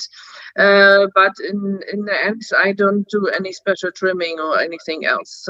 I just try, of course, to have it, if possible, to the side of the judge. But it's nearly impossible, because as soon as they start to move, it's on the other side again, because it's a natural way how they have it. So sometimes it doesn't work, but at least you can brush them in the right direction, or a little bit hold them or put them over. But it's not always working. So usually it's better, but you can't do it with everyone. Но говорит, что ничего специального она с хвостами не делает, потому что очень много есть собак, сколько бы им ни перекладывал хвост на сторону судьи, на выставочную сторону, как только они начинают двигаться, хвост у них сразу же улетает туда, где он привык быть. Вот. Она, конечно, старается, да, рукой поправить этот хвост, положить его красиво, расчесать его в правильном направлении, вот на ту сторону, на выставочную сторону. Но, в принципе, это не всегда, то есть магического какого-то трюка по приклеиванию хвоста, я понимаю, что нет. А если есть, то нам его не сообщили. Спасибо. Следующий вопрос тоже был в самом начале, но я решил его оставить под завершение. Маргарита, косметику каких брендов Ивонн предпочитает для подготовки шерсти папийонов к шоу? Can you mention some of the companies that produce products that you use for your show dogs? Yes, of course, I can, because I'm not paid by anyone. I have used True Iconics on some dogs, but only not on everyone, on some. There's some I have used on several ones this famous Grow, even on the show dogs, because I have quite nice results. I have used many years also Pure Puffs, the third line. I like from Chris Christensen, I have used this Ice on Ice shampoo, or this new one, this from the Diamond line, this Moisture is nice for some dogs too. So I have used millions of brands, so I can not stop in the end. I have tried quite a lot. And have used also a lot. Nature Specialty has some nice line, some of the lines too. So I have used even on show dogs several brands. It's not just one. I have used also some years on a few dogs. I have used the Wellers. So this is what I mean. It's not only one brand works for all, and sometimes you always get a new challenge with a dog.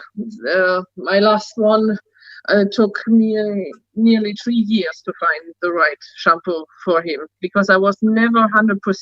Even he was winning, it was okay, but I personally was not 100% happy, and it took me quite a lot before I found his shampoo to have the result like I want to have it. И в дополнение поступил вопрос, and in addition, what mask did you use?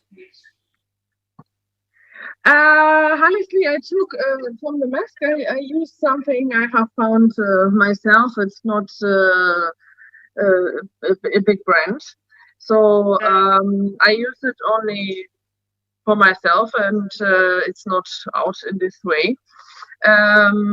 So you have to try these things. I mean, the conditioner from Famous Grow, for example, is very rich. So this one can you use really as a mask too. But my own is just a small company, so nearly no one knows anyway. Just to get outside.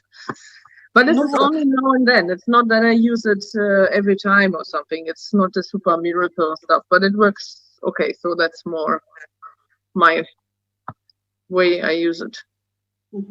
Вот, я сразу по маске отвечу. То есть она говорит, что маску она обнаружила случайно. Маленький производитель, которого, скорее всего, никто не будет знать.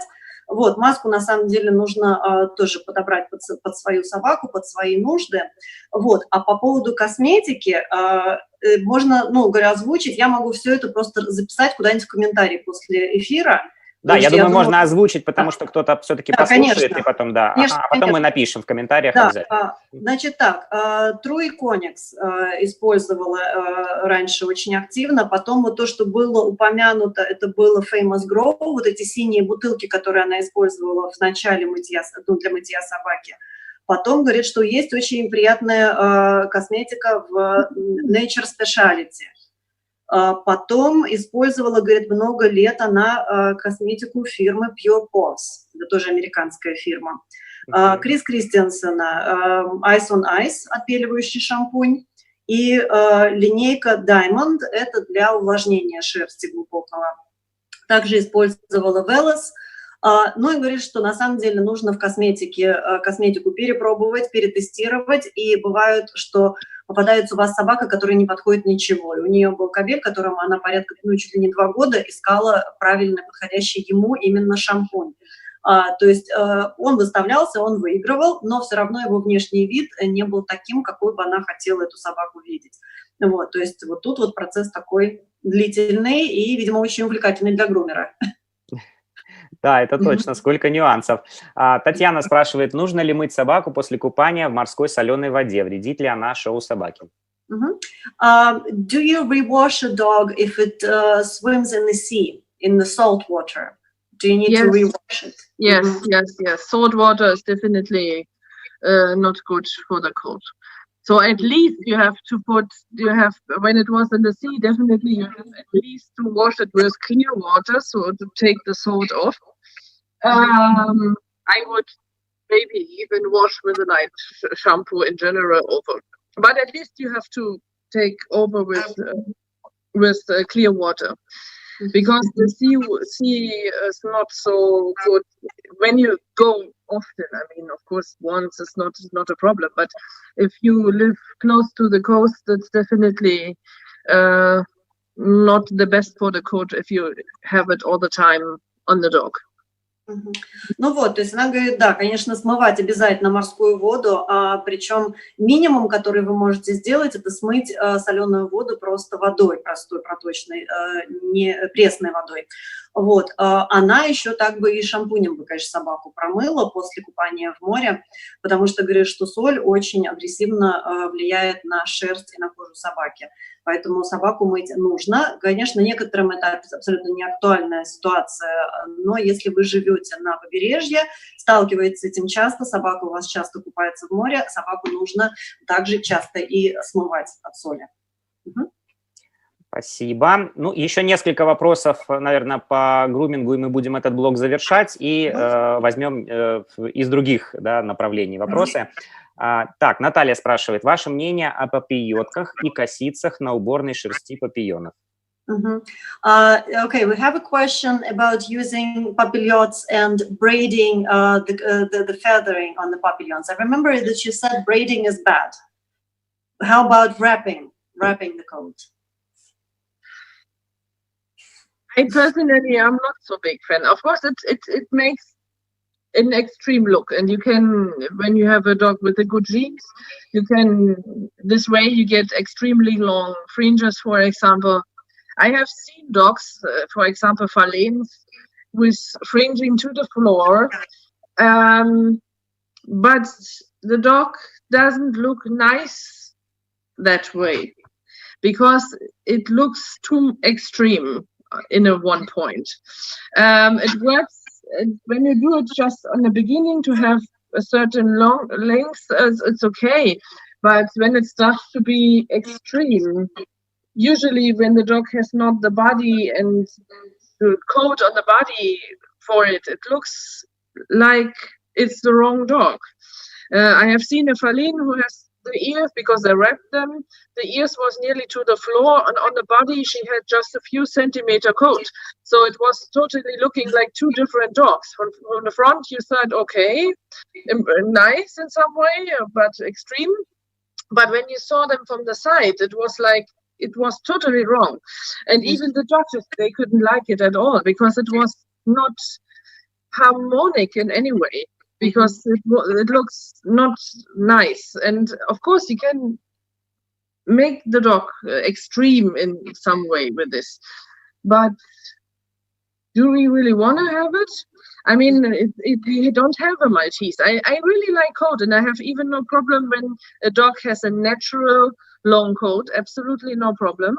But if you want to have the coat to the ground, you should maybe, also, if it's the only thing you want to have, then there's other breeds I think you can have instead of Papillon. I have nothing against a very coaty Papillon, for sure not, because I like coats, and also I like longer coats, but it's not the only point on a dog. Even when they have the most impressive coat, but if they can't move and if they're missing other points, it will never be something I love, even they have the coat. So the coat is one point, and this is the topping, but it should not be the only thing what people should look for. It's my opinion. Ну вот, значит, по поводу кос, плетения косичек мы уже говорили. Во время сушки Ивонн сказала, что она не плетет косы, потому что это убивает шерсть абсолютно. Вот, папильотки. К папильоткам у нее отношение неоднозначное, такое, как вы уже поняли. Вот, то есть, если вам нужно отрастить шерсть, да, она ничего против папильоток не имеет. Но если шерсть вы уже, вернее, шерсть отращиваете до такого состояния у собаки, что эта шерсть уже практически до земли, на землю падает, то теряется, возможно, какой-то породный вид папильона. То есть он уже выглядит нетипично для породы. И вот эта экстремальная шерсть, обильная, она тоже, это не самое главное, что в породе есть. Она говорит, что ей, да, ей нравится шерсть, ей нравится обильная шерсть, ей нравится натуральная большая. Но если у вашей собаки шерсть – это единственное, чем она может похвастаться, то, наверное, даже отращивать ее нет смысла. Потом она говорит, что видела фалена, у которого на ушах была шерсть до земли, а по корпусу шерсти не было вообще. То есть собака выглядела абсолютно негармонично. Вот, то есть вам нужно все-таки в первую очередь искать баланс в своей собаке и не загонять вот эту шерсть излишне обильную, не делать собаку излишне экстремальной по шерстью, загруженной шерстью. И она говорит, что если шерсть – это единственное, что для вас вот важно в собаке, то, возможно, вам стоит поменять породу. Есть породы, которым такая шерсть в пол, она просто нужна. Вот, спасибо за такие честные, открытые комментарии. И заканчивая, наверное, этот блок, Елена спрашивает, вот вы говорили про генетику, один вопрос, как Ивонн понимает, какая у щенка заложена шерсть, густота, длина, и второй вопрос, как-то специально сохраняет шерсть и длину? All right. You also mentioned that it's, well, programmed in the dog's genes, the long, abundant coats. When you have a puppy, are you able to tell what type of coat the puppy will have? That's one question. The second, я сейчас вторую про длину шерсти спрошу. Такой немножко так. So if you look at, yeah, can you tell?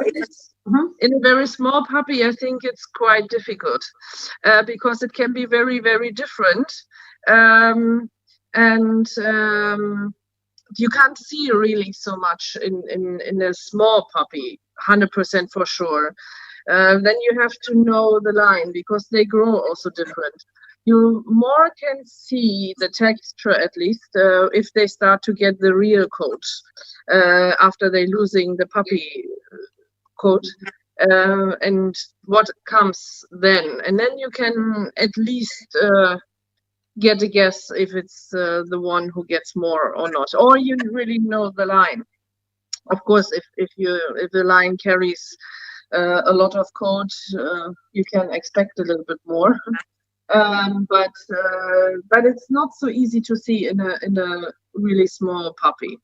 I would not bet on this because sometimes you are surprised. Papillons are a little bit, it's not so clear in Papillons, these kind of things as a puppy.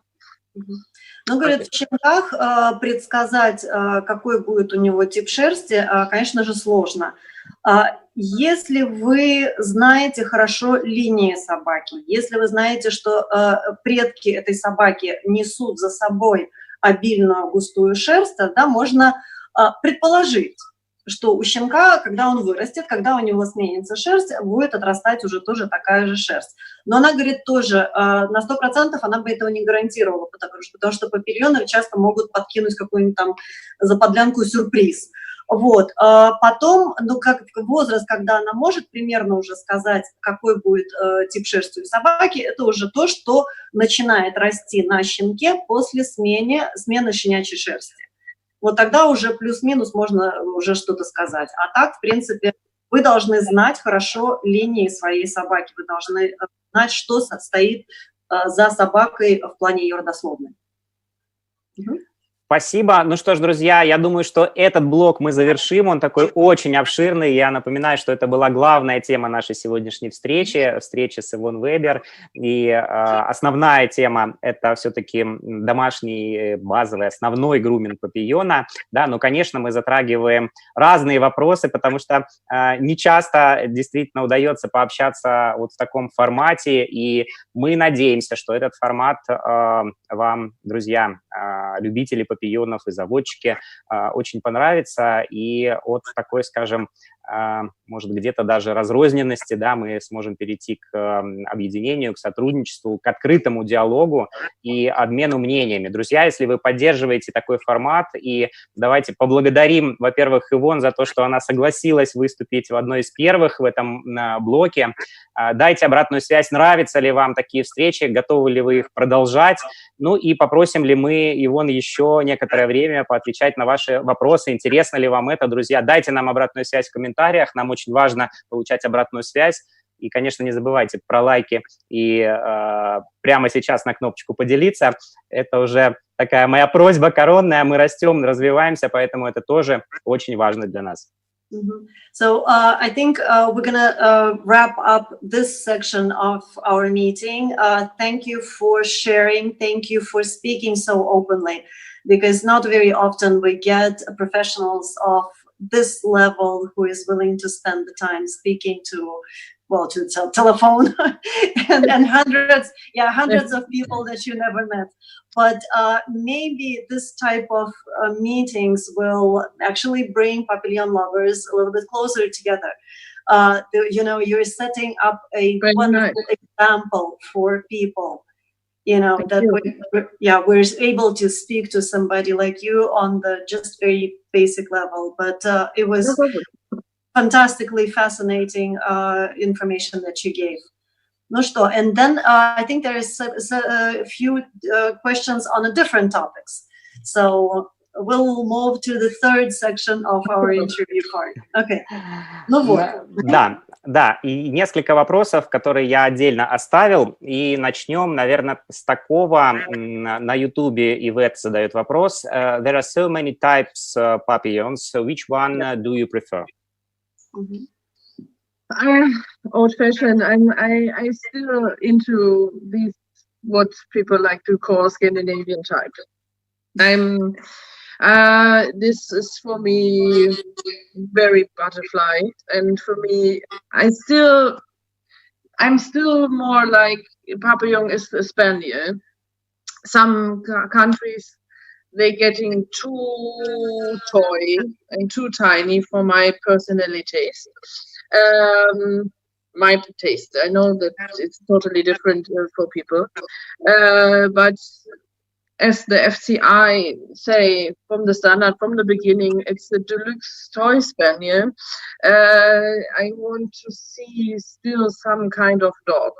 It's never mentioned something like dainty in the FCI standard, even people wants to have it there. And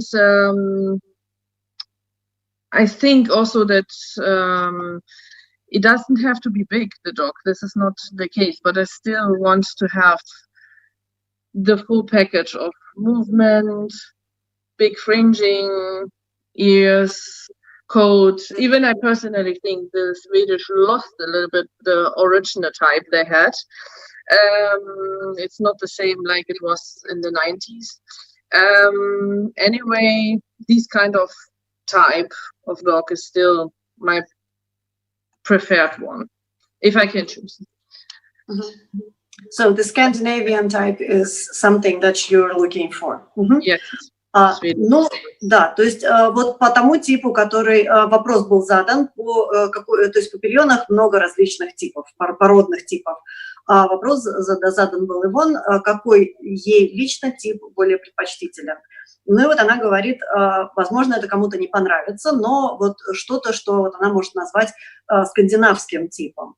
Вот. Это ей как-то еще, ну вот то, что ей близко, потому что очень часто папильоны становятся слишком мелкими, собаки становятся уже излишне декоративными, а она говорит, что я все-таки хочу видеть собаку. Да, не слишком крупную, но собака, которая в состоянии двигаться, собака с хорошей оброслостью, собака с хорошей анатомией и с красивыми движениями. То есть собака должна быть все-таки собака, она должна быть, ну, уже каким-то таким животным. Поэтому скандинавский тип – это то, что ей нравится, то, что близко. Говорит, конечно, она не может сказать, что все поголовно скандинавские питомники сохранили этот тип, потому что она говорит, в 90-х была картина немножко другая. Сейчас, возможно, уже даже и в Скандинавии утрачиваются те качества, которые ей предпочтительны. но вот ей, если она могла бы вот такое себе позволить сказать, ей нравится скандинавский тип папильона. Спасибо. В продолжение дальше развиваем эту тему. А с другой стороны посмотрим, если какие, Ирина спрашивает, какие недостатки у папийона для вас наиболее критичны? Can we talk about the faults in the papillons? Which faults do you find unacceptable in papillon? Yeah, unacceptable. We have to see nobody is perfect. Yeah, first of all, there's absolutely no one perfect. Of course, there are faults what worries me more, or what destroy easily for me the good papillon. How, like I said, the bad mover. Of course, the bad ears is always also something you mentioned in a second. For me personally, eyes are very important too, and this is something what I see a lot times not so nice. Too light eyes, or for the FCI they should be almond shape, and this is also something what is not so often anymore. But the most worst, I think, it's when they are too light. Because this gives the dog also a wrong expression very easy. Of course, what always was the discussion is the tail. Even I personally think it's even a little bit better than like it was some years ago, because people was a little bit more watching, maybe, I don't know.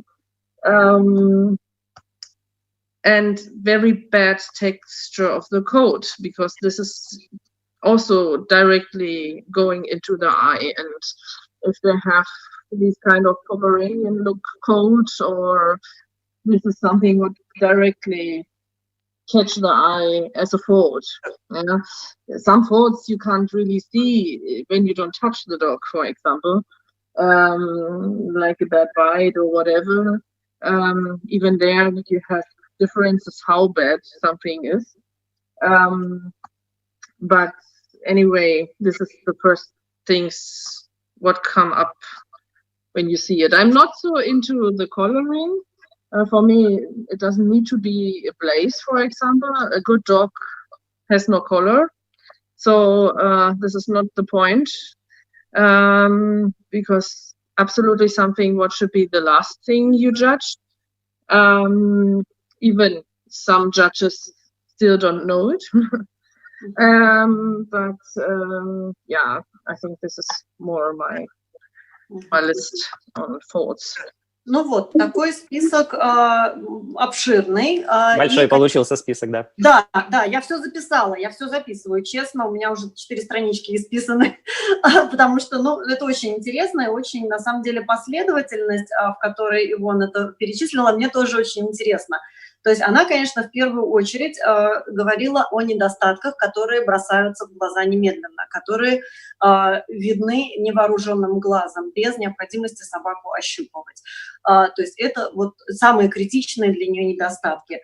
Первое – это плохие движения. То есть это вот просто, она раз за разом повторяет, насколько важны для нее хорошие движения. С этого мы и начинали, да. Да. Уши, форма ушей, их постав – это, опять же, то, что моментально бросается в глаза. Но она говорит, что еще такой момент, о котором часто забывают – это глаза. Форма глаз стандартом ФЦИ прописано, что глаза у папильона должны быть миндалевидной формы, они должны быть темные. Глаза слишком светлые очень часто бывают и придают собаке достаточно нетипичное выражение. Вот. Дальше. Большая дискуссия среди владельцев и заводчиков папильонов идет по поводу хвостов. Вот. Она говорит, что на самом деле ситуация с хвостами сейчас стала гораздо лучше, чем была раньше, потому что, возможно, заводчики более тщательно стали отбирать производителей по хвостам. Дальше, что может сразу броситься в глаза? Плохая структура шерсти, неправильная структура шерсти. Шерсть пухлявая, шерсть, как у померанца, шерсть неправильно бьющаяся, то есть это вот то, что сразу бросается в глаза. Часто кому-то, ну, кто-то очень часто цепляется к окрасам. Она говорит, для нее окрас на самом деле практически, ну, не такой важный вообще момент в собаке. Как она уже вот отлично сказала, что у хорошей собаки нет окраса. Вот. Может не быть белой полоски между глазами для нее. То есть это тоже не критично. К сожалению, говорит, что многие судьи забывают об этом, о том, что окрас – это самая последняя уже точка в оценке папильона, и начинают, наоборот, оценку собаки именно с окраса. Вот. Но для нее окраска собаки не настолько важна, как для многих других. И вот это вот, то есть там, да, можно еще там про зубы говорить, и все, что находится под шерстью, все, что нужно щупать, но вот те недостатки, которые она перечислила, это то, что сразу бросается в глаз, когда собака перед вами появляется. Угу. Спасибо. И, ну, тогда подытожим, если эту тему. А какие, наверное, самые главные проблемы вы можете сейчас выделить вообще в разведении папийонов и в поголовье, которые вы видите? So what do you think are the main problems in Papillons all over, in the breeding, in what's happening in the breed in general? Yeah, this is a little bit different, I think, from the countries. It's not completely everywhere the same, but some parts I'm a little bit worried that there gets a lot of low-legged dogs.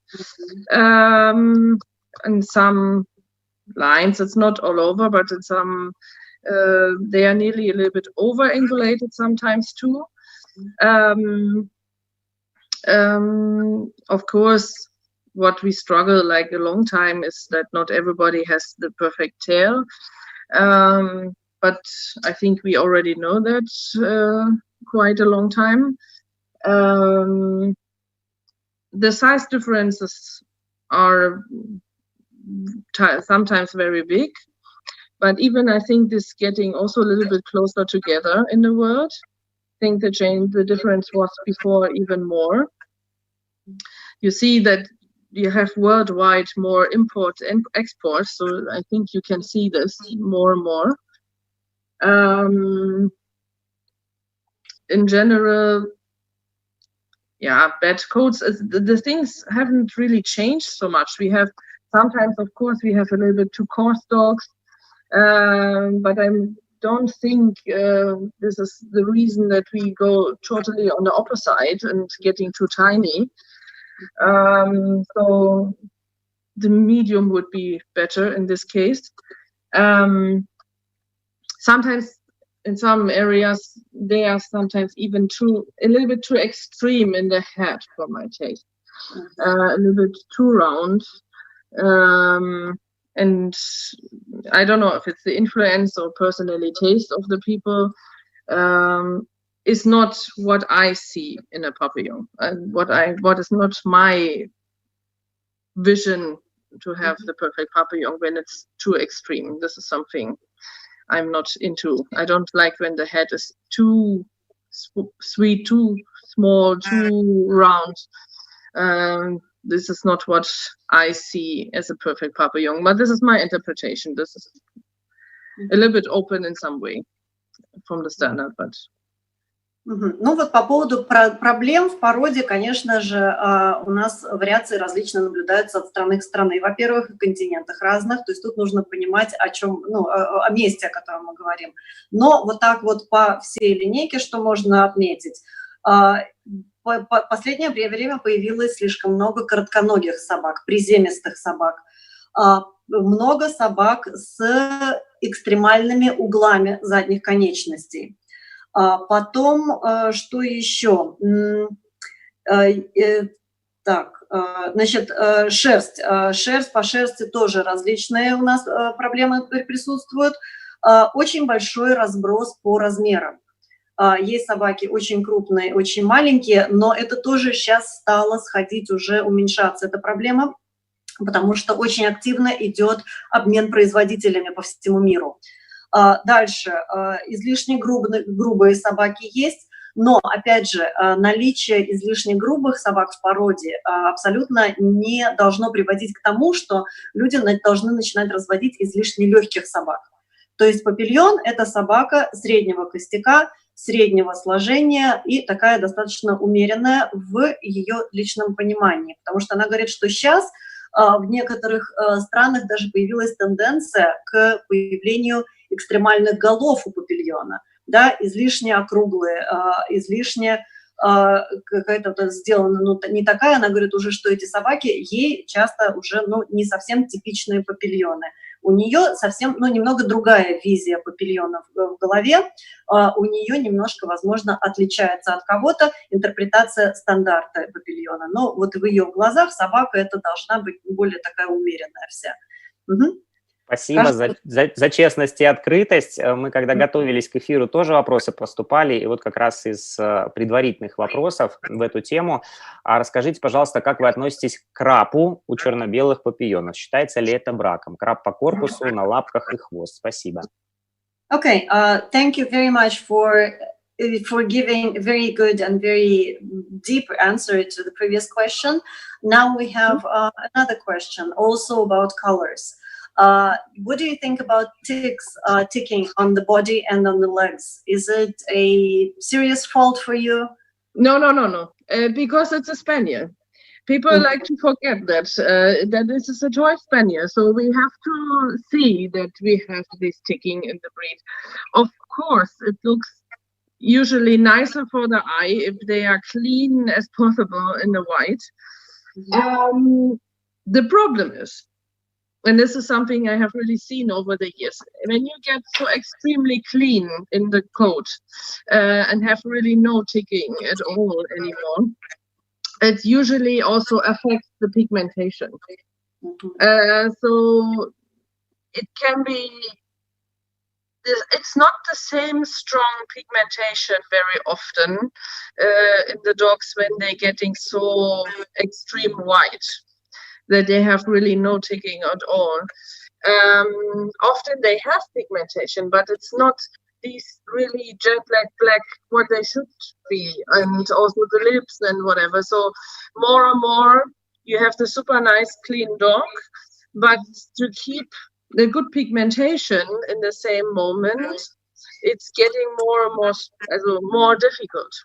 The dogs with more ticking usually have a stronger pigmentation. So it's a lot of work to have extremely white dogs, and it's even more difficult in the dark colorings, of course, because you see it more easy. So every ticking is easier to see than on the red one. But often you have to think about how much you can do it without losing pigmentation. So this can be sometimes the challenge. But it's for me not personally a fault.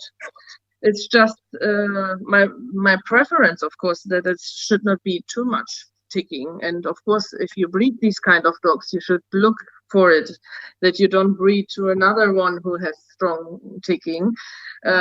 So you double up. Then it's getting sometimes to the point that the whole dog looks gray and not really white at all. And this is too much then. Then it's getting really not nice for the eye. Even it's absolutely not a fault from the standard.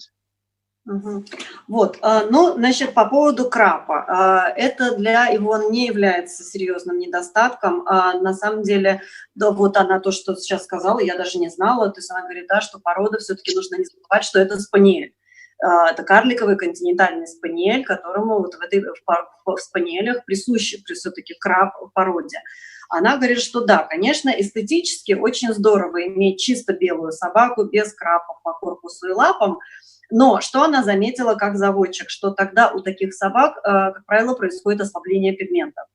То есть пигмент есть, пигмент присутствует, но он не такой угольно-черный, какого бы хотелось.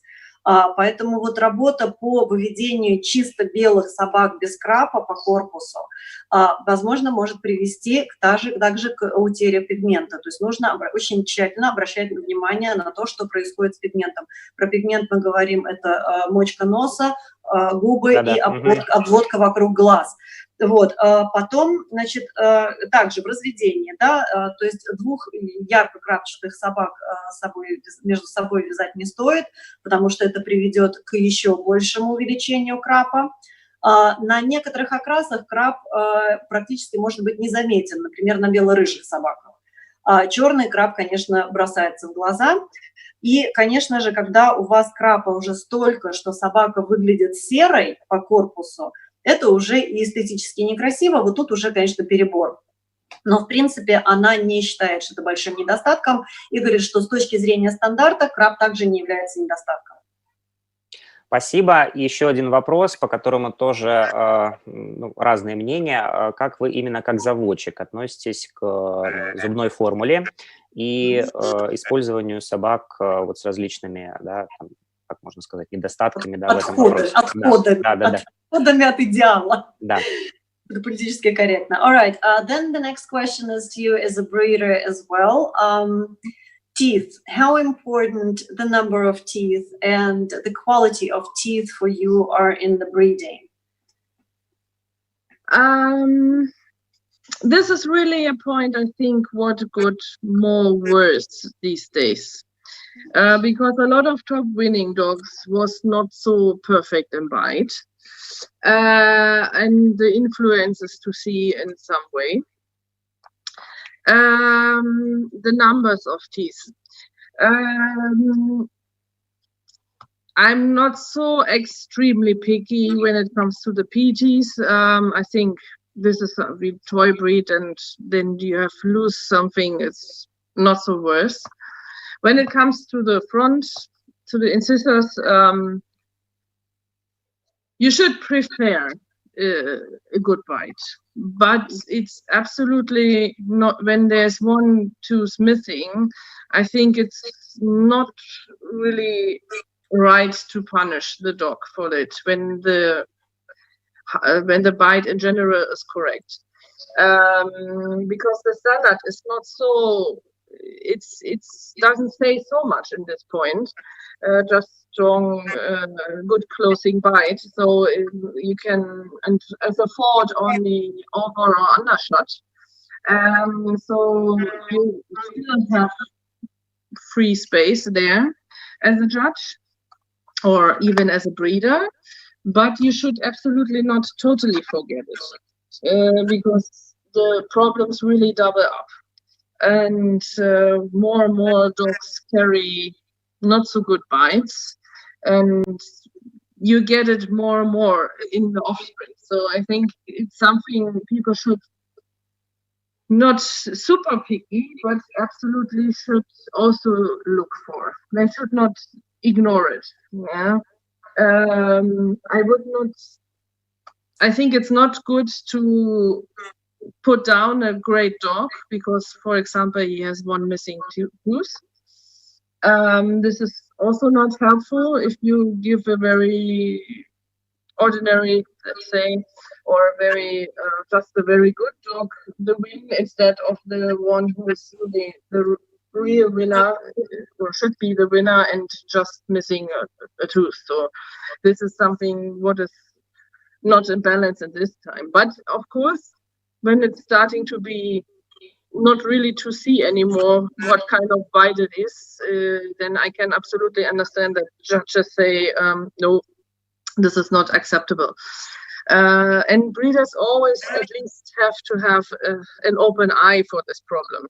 And if you have not a super good bite, at least check that the partner has a really good bite, and if possible also that the offspring has good bites of this dog, because that you don't double up the problem, because other way it's getting too heavy sooner or later. Yeah, so I think. Ну вот, так, по поводу зубов, тоже тема действительно неоднозначная, потому что множество модных победителей несут за собой проблемные прикусы. Вот, и, конечно же, это сильно влияет на породу. На отсутствие премоляров Ивонн смотрит достаточно спокойно, потому что это декоративная порода, и, в принципе, ну, ей не обязательно иметь кучу зубов задних. По поводу резцов. Резцов, но она считает, что, конечно, хорошо, когда комплект есть, но если у собаки не хватает одного или двух, в принципе, она не считает это безумной трагедией, потому что, ну, это уже, во-первых, ну, не могу сказать, что породным признаком стало, но это достаточно распространено в породе. И, скажем, если у вас есть собака хорошего качества, высокого качества, и у нее отсутствует один или два зуба, и ставить ему более низкую оценку, чем собаки средней, но с полным комплектом зубов, но это не очень как-то так и честно по отношению к породе тоже. Да, она говорит, что не является она фанатиком того, чтобы вот высчитывать эти все зубы, сидеть, но, конечно же, заводчикам следует обращать внимание на то, что происходит у них в питомниках с зубами. Если у собаки не идеальный прикус, не идеальное количество зубов, то есть, конечно, хотелось бы, чтобы у партнера была ситуация хорошая. То есть мы стараемся не вязать собак с одинаково плохими прикусами, потому что понятно, что у потомства это отразится в еще большей степени. Но стандарт тоже не очень однозначно говорит про количество зубов, то есть, вернее, он не говорит вообще ничего, он обозначает только правильный прикус, и что недокус и перекус являются, не знаю, недостатками, пороками, я просто вашего стандарта не знаю, вот, но, в общем, то есть про недокус, перекус это есть. Потом, ну, конечно, говорит, да, то есть количество зубов впереди, в резцов, должно быть такое, чтобы позволило оно определить прикус. То есть если вот этого даже физиологически уже невозможно сделать, то, наверное, все-таки с такой собакой нужно распрощаться.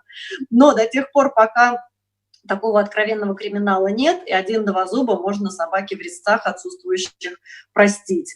Или даже не совсем идеальный прикус.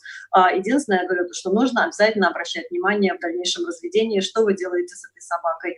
И, конечно же, подбирая пару, собаки с неидеальным прикусом, очень важно также посмотреть не только на прикус партнера, но и на прикусы детей, которых эта собака производила в прошлом.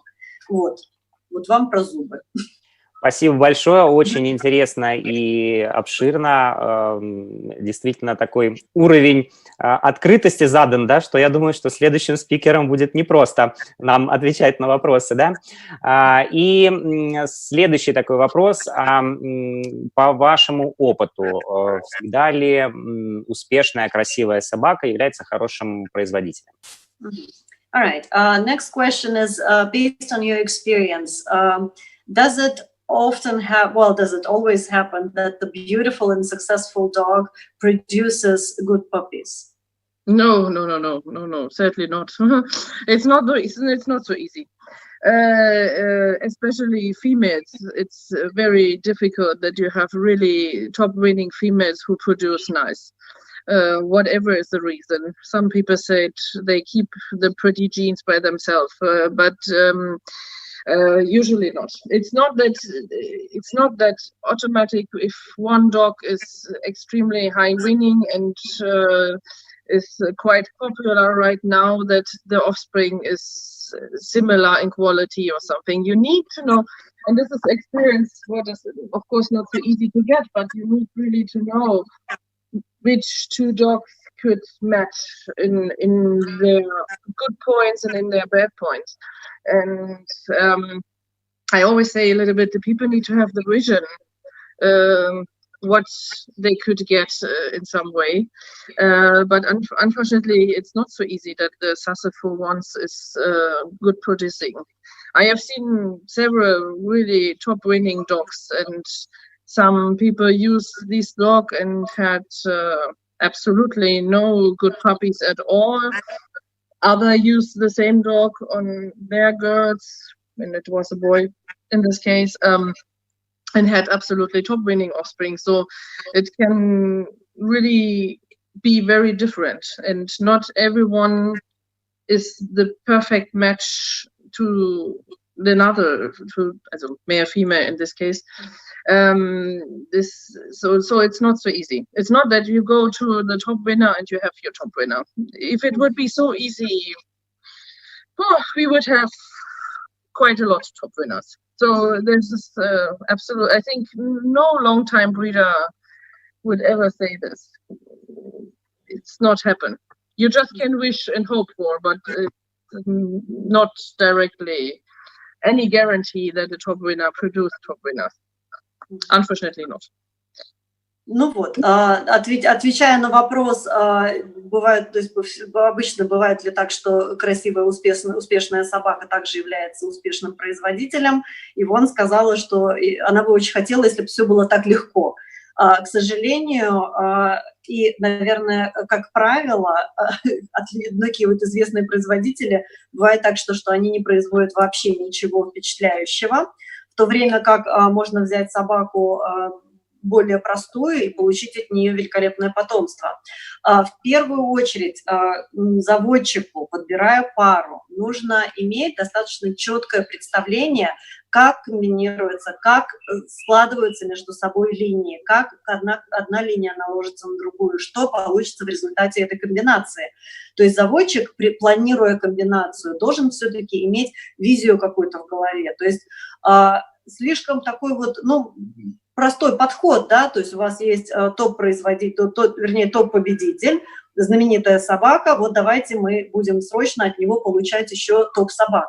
К сожалению, такого не бывает, хотя очень часто и хотелось бы, наверное. Так просто не работает, да? Нет, не работает никак. То есть тут вот, да, опытные заводчики, они, конечно, вам однозначно скажут, что собаки раскрученные, известные, не всегда бывают известными производителями. Еще она что сказала в начале, что особенно это относится к сукам, очень красивым, знаменитым сукам. Про таких обычно говорят, что они все гены красоты забрали себе и ими не делятся с потомством. Вот, то есть вот это вот был такой вот кусок еще. Спасибо. Скажите, как вы строите разведение? Предпочитаете линейное или отбредное скрещивание? All right. In your own breeding, do you prefer to use line breeding or inbreeding, or do you use outcrosses mostly? I use a lot outcross too. I think line breeding and it's working quite good if you really know the line, but this is not so often the case that you really know the background of the lines. And I have absolutely no problem to do outcrosses too, and I can't really say that it was worse results. This is I think this is something what everybody see a little bit different, and everybody has a little bit to decide. I'm more, pedigree is one point, I'm more type to type. And when I see a dog for example, when I'm looking for a male for my females, I need to have the feeling that this is the right match, and from the dog, not from the first point, the pedigree. The pedigree I check later if it's okay for me, but in the first moment and for my first feeling, it's more stomach feeling. It's more that I see the dog and feel like this could be the right match to the female. If they are a little bit related, it's okay. So I do some kind of line breeding, but it's not that I directly, seldom that I directly do on a particular dog. This is only happens a few times that I really want to breed on a dog back, but mostly I more look for the dog and not for the line mainly, that they match, in my opinion at least. Ну вот, то есть тоже личный опыт нашей гости, личное ее мнение, опять же, потому что она говорит, что у всех людей мнения, конечно, могут быть абсолютно разные. Она сама делает большую часть вязок ауткроссовых. Значит, что ключевым моментом является, это все-таки вязки однотипных собак. Но при этом еще при подборе пары она должна, вот у нее какая-то внутренняя такая чуйка срабатывает, что вот этот кобель подойдет этой суке. Потом она уже смотрит в родословную, но на самом деле родословная не является решающим фактором при подборе пары. Иногда у нее там может быть, да, вылезают, что у собак есть какие-то общие предки. но намеренно лайнбридинги и инбридинги она практически не делает. Было 2 или 3 случая в ее карьере, когда она специально делала инбридинг на определенного производителя. Но, в принципе, она этим не руководствуется. И вот очень такое грамотное, на мой взгляд, как биолога, замечание: вязка между однотипными собаками. Это то, что вам даст дальнейший уже тип. Спасибо. И я отметил, что высокая роль интуиции, да, и где-то творчество, да, наверное, в работе заводчика. Ну, вот это вот, да, чуйка, она говорит, вот это вот внутреннее такое чувство, которое вам подсказывает, да, что вот это сработает. А что для вас важнее, иметь хорошего кобеля-производителя или суку? What is more important for you personally, to have a good male or good brood bitch? Also, of course, it depends on what part of my heart. If it comes to the show part, of course, the males are usually the more important point, as they are usually the ones who have the higher results. Except there's just a few exceptions in the girls. Of course, from the breeder side, absolutely. A good brood bitch is their weight in gold. So you can't go on if you don't have a good brood bitch. This is absolutely very important. And it doesn't mean that they have to be the most beautiful one, but they have to be sound and they have to be able to produce. Because when you have these kind of top-winning bitches who are not able to produce, I had also in my life, then the line ends. There is no discussion. If this female is not able to produce puppies or puppies with quality or however you have it in this case, all your time and investment and whatever is and love and care and everything what goes around with this ends. There's no discussion. It is finished. So you go on like this in nature too with the female lines in the end. The males you can use longer, you can use more often, you can do more kind of combination. The chance is much higher to have something after the male. But if a good brood bitch is absolutely the foundation of every kennel, in my opinion. You get famous with the males, but the homework is definitely the girls in the end to produce the next generation. So from the show side, more the boys, but in the breeding, I would absolutely say the females. Okay. Ну вот, значит, опять же, о чем мы, то есть она говорит, надо понимать, с какой Ивонн мы сейчас разговариваем. Если мы говорим с Ивонн хэндлером, конечно же, она хочет крутых кобелей. Если мы говорим с Ивонн заводчиком, то, конечно же, никуда без хорошей суки-производительницы питомник не сдвинется. Причем эти суки не обязательно должны быть невероятно красивыми. Суки должны быть прочными, крепкими, и они должны быть в состоянии рожать и производить щенков. Причем желательно качественных щенков. Потому что если у вас суки, вот как она сама сталкивалась в своей карьере, топ-победительницы, выставочные звезды, которые не рожают подобных себе щенков, то есть, в принципе, тогда это получается тупиковая линия.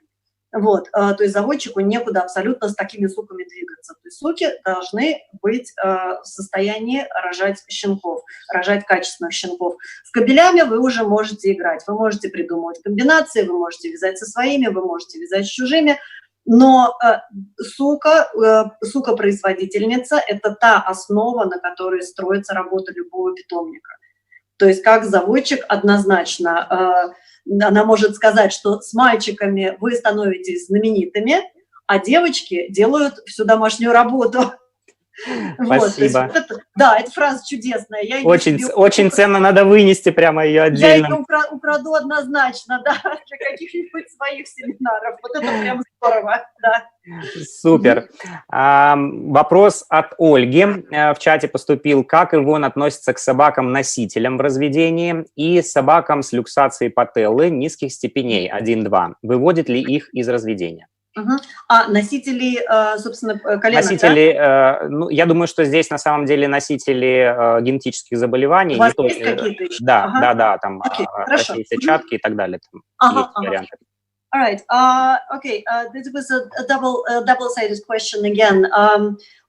First question: do you use in your breeding dogs that are carriers of a genetic diseases, syndromes? And second question is about patelloluxation. Do you use dogs with a slight degree of patelloluxation? No, because we are not even allowed. In Germany, you have the rule you have to test your dog, and it has to be a certificated, as a certified veterinary, and they have to be 0. So there's no option at all to breed with patella dogs. It's also not something I'm so really fan of, honestly. But I have no problems to use a carrier. I think also that people should understand that to using carriers is nothing wrong and there's nothing bad. I'm not a fan when people say the dog, for example, is a carrier for PRA and the other dog is a carrier for NAD, but free for PRA. You can match them because nothing can happen and you get healthy kids. That's true. But in the worst case, you start to create double carrier and even more, depends how much genetic test you do. And then it's getting tricky. Because with these, when you have these double and triple whatever carrier, to get this line more clean gets really tough. And I think this should not be the goal to produce more and more carrier. I'm absolutely the one who say you have to use carriers and you should use carriers, especially when they're already there. And when they are quality, absolutely, there's no reason to take them out of breeding, but don't double up the problem. This is the wrong way for me. I personally think you should at least have the plan to get more clean or the clean as possible without losing the gene pool and to throw out just because of this dogs from breeding. So absolutely, I have also used the carriers, and I have used. I knew their carriers. So this is absolutely okay to do, and I would absolutely say to everyone they should do, but they should do it wise. So it's not the plan to create, how I said, triple carriers, but if you have a carrier, of course, use it in breed, try to breed out the best ones you can. And if you have the chance to choose between 2 nice ones and one is free and one is carrier, of course, it's smart to keep the free one. But in general, absolutely, people should understand we are lucky to have this. That we have these kind of gene tests and that we can avoid sick dogs with this. It's very easy. You have enough problems, or every breed nearly have enough problems you can't test for, and what is much more difficult to get rid of. So it's just a good thing and a positive thing, and it's absolutely no problem to have carriers, and people should see it more normal and not always as a bad point on a dog. Then it would be more easy in general. Так, ну я постараюсь ничего не упустить, никаких моментов. Значит, по поводу коленок. По поводу коленок однозначно нет. Это не ее личное решение, а это требование VDH, немецкого кеннел-клуба. Значит, там разрешается использовать в разведении собак только с нулевыми коленками. Причем тесты должны быть сделаны у сертифицированного ветеринара, они должны быть подтверждены, прежде чем собака получает допуск к разведению. По поводу носителей она говорит, что тут немножко такая ситуация сложная. В принципе, с одной стороны, она ничего против использования носителя в разведении не имеет. Но некоторые люди говорят, ага, вот у меня, значит, один там несет одну болячку, другой производитель, с которым мы будем вязать, несет другую болячку. С одной стороны, проблемы нет, да, то есть вы эту болячку, одну и другую, не закрепляете, вернее, она не проявится в генотипе у потомства. Что, тем не менее, вы можете этим сделать? Вы можете в результате такой комбинации произвести носителей 2 болезней, а то и 3 болезней. То есть тут нужно все-таки не пытаться комбинировать носителей разных заболеваний, чтобы еще раз не нанести вреда большого породе. По поводу, то есть она говорит, на самом деле можно, ну, мы очень нам повезло, что в нашей породе, ну, в нашей породе есть возможность генетического тестирования, есть возможность достаточно грамотно и просто просчитать вариант, как можно избавиться от носителей в своем дальнейшем разведении. То есть, когда вы используете носителя, вы все-таки должны иметь такой план хулиган, что вы будете с ними дальше делать. То есть, все-таки количество собак, которые несут заболевания, из разведения нужно постепенно не то что выводить, нужно выводить чистых собак, не носителей. И опять же, шарахаться от носителей, как от чумы, она тоже не рекомендует, потому что таким образом говорит, что очень сильно вы себя ограничиваете в выборе. Поэтому, но когда, если у вас выбор стоит такой, 2 производителя, оба одинакового, или 2 собаки, 2 щенка высокого качества, но при этом один не носитель, а второй является носителем, конечно же, оставьте себе того, который будет чистый. Но, в принципе, при грамотной работе, при понимании механизмов наследования заболеваний и при недобавлении еще лишних каких-то болячек, в принципе, от носителей использования носителей в своем разведении она не отказывалась, она сама делала такие вязки. Вот.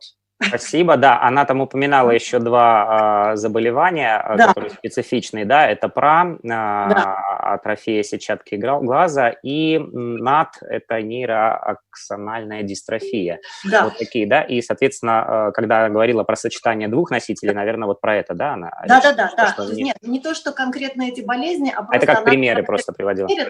Да, я просто уже не стала, потому что, говорю, я специфики не знала, но я надеюсь, что я простыми словами объяснила. Да, заводчики, породники, я думаю, все поняли. Я надеюсь, да. Так что, если, говорю, какие-то вопросы по переводу, я только за, то есть, вот, я себя записала, буду знать. Спасибо. Ну, вы знаете, честно, не хочется Ивонн отпускать, но уже пора бы. И давайте, наверное, 3 вопроса. Вопросы продолжают поступать. Это действительно такой вот необычный у нас сегодня эфир получился. Наверное, 3 вопроса, и мы будем завершать. И следующий вопрос, прямо даже группа вопросов, связана с весом собак. Один из вопросов был от Натальи. Пускаете ли вы в разведение собак меньше 2,5 килограмм? А второй от Виктории, как Ивонн относится к разделению папийонов по весу? И считает ли она, что разделение принципиальным для выставок и это разделение принципиальным для выставок и разведения? Какие у нее приоритеты? То есть вот так коротко блок, связанный с весом. Okay, then we have a few questions about the weight of the dogs. First question has to do whether you use in your breedings dogs that are lighter than 2.5 kilograms. And another question is, do you find it logical to divide Papillons by the size, by different weights, and whether it's going to have any pluses in breeding? No, also I personally, I mean, I show also in the few countries who still have them splitted even on shows and weight classes. The and is only that people who have a little lighter dog and smaller dog put them in the smaller class because it's less competition. So it has absolutely no good point. Usually most of the dogs who are in these small classes, these less 2.5 kilo, are not even 2.5 kilo. They are often higher, but they look smaller, so they think it's smarter to be in the small class. Mostly they do not weight them on the shows, so that's why nobody cares in the end.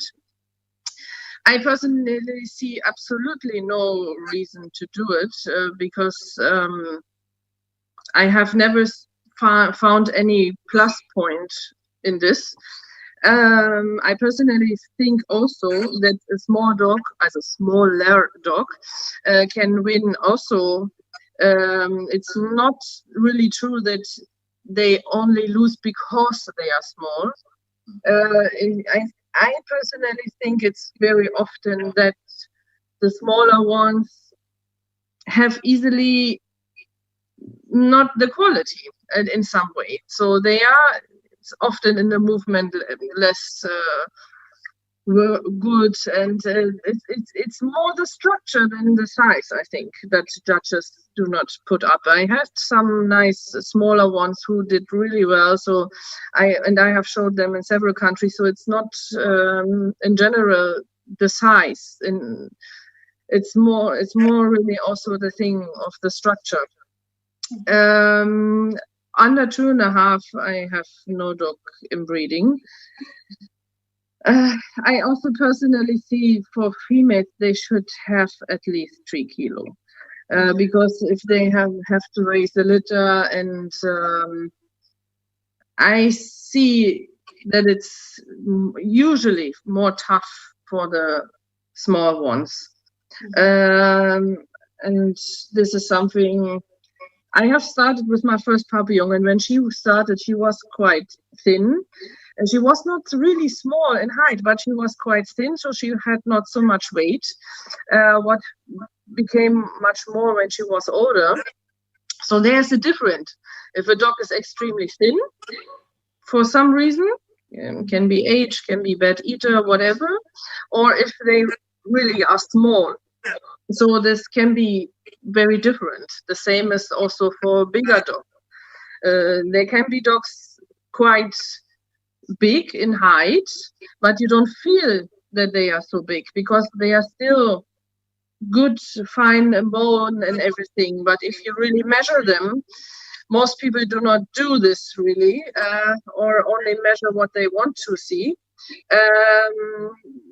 It's still maybe a higher dog or bigger dog in numbers, but when you see the whole dog, it doesn't mean that they look big and heavy. And course can also be a small one when he has too much bone compared to the size. So all these points are not in numbers. So I think people are too fixed on this number. And for the Papillon breed, I see absolutely not, to come back to the question, I don't see any positive point to split them. Although I have never had the feeling when I go in these kind of countries that it was positive for the breed. Not for me. Хорошо.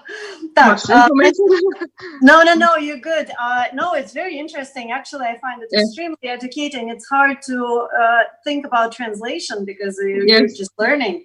But, значит, во-первых, ответ по поводу целесообразно ли разделение по весу. Категорически нет, потому что она говорит, на самом деле, люди, вот, вернее, она говорит, часто, бывает, что выставляют в странах, где разделение по весу все еще есть у папильонов. Что происходит в таких случаях? Она говорит, что люди, у которых собаки, возможно, чуть ниже качества, они идут в мелкие разновидности, потому что на самом деле никто не взвешивает никого на этих выставках. То есть собака может быть высокая, она при этом может весить совсем мало, но ее при этом запихивают в неправильную категорию. То есть на самом деле она считает, что разделение приводит только к еще большему усугублению проблемы. Вот, в своем разведении у нее сук меньше 2,5 килограммов нет. Мало того, что ее личное предпочтение – это чтобы сука весила как минимум 3 килограмма. Потому что сука, ну, и она говорит, что, ну, мое такое вот наблюдение, что маленьким девочкам тяжелее рожать, тяжелее выкармливать пометы. Вот, поэтому она хочет, чтобы собака была покрупнее. Да, собака может быть крупная, но при этом худая, то есть это одно. Собака может быть мелкая, но при этом грубого сложения, с излишним костяком, какая-то загруженная излишне. Это тоже не есть хорошо. Вот, то есть тут вот такой вот, да, не очень, она говорит, что вот на самом деле в странах, где разделение по весу все еще есть, она говорит, что к улучшению породы это не привело, по ее наблюдениям. Вот, ну, надеюсь... Спасибо, да. Сереж, если вы слышите что-то, что я забыла, вы это... Да, окей. Ну, мой английский оставляет желать лучшего, честно говоря. Поэтому, собственно, я и получил сейчас замечание от Йенса. Йенс, спасибо большое. Когда она говорила про породоспецифичные заболевания, она приводила и в пример. Поэтому, друзья, это я сейчас для русскоговорящей аудитории говорю, да, внимательно там переслушайте записи, да. То есть мой комментарий мог быть неправильно воспринят. Да, поэтому внимание, именно мой, да, поэтому то есть это не конкретно именно это может быть что-то еще, да. Так, и, наверное, завершать будем нашу встречу тем, с чего начинали, с питомника, и вот здесь был такой интересный вопрос, с какой собаки начался питомник Ивонн? All right. So going back to your breeding, this probably will be one of the last question for tonight. What was your foundation Papillon in your kennel? In the end, it was my Swedish import female, Alisa. Because she was absolutely a nice broad bitch, Lingadorf's Alisa. She was a nice broad bitch. And she, for the Nightfire dogs, she absolutely gave me the foundation. I still working with her grandkids and great-grandkids, and she absolutely made the big influence. For my personally, for me as a show person, it was my mother's, in this time my mother's bred, because I was too young, was Emma from Schwarmhof. He was absolutely the one who pushed me for the shows, and who made the big step for the Papillons in Germany, being the first German bred one, especially, who won a group also in Germany, and he made the focus more into Papillons for here. We had also some nice offspring by him, and but it was more our beginning. So we have not used him like we would have done today, because we had just 3 dogs, and it was of course more our start. So he had for sure never this many or this influencing puppies like you would have in these days, for sure. But in the end, it was my Alisa who made really the foundation to nearly most of my stuff from today. So we come back, the female produce. Yeah, so the males make you famous, the female produce. So. Ну что, вот еще раз, да, подтверждение того, что девочки у нас делают самую важную работу в питомнике. Ивонн очень нежно вспоминает об своем первом шведском импорте. Это Элиза, это ее сука, с которой началось ее личное разведение. Это сука с внуками и правнуками, которых она работает в разведении сейчас. Это собака, которая была прекрасной производительницей, и вот она внесла очень большое влияние в формирование питомника Ивонн. Собака, которая, тем не менее, ну, наверное, вывела ее на арену такую серьезную, кинологическую. Сереж, вы, наверное, имя поняли, потому что я не очень имена ваших собак знаю. Эмо. Это собака разведения ее мамы. Она называла питомник фон Швабенхоф, все заводчики знают, да. Это была вот конкретно. Can you repeat the name of your first? Emerald vom Schwabenhof. Emerald. Emerald. Хорошо. Значит, это была собака, которая была выставочной звездой на то время, их первой.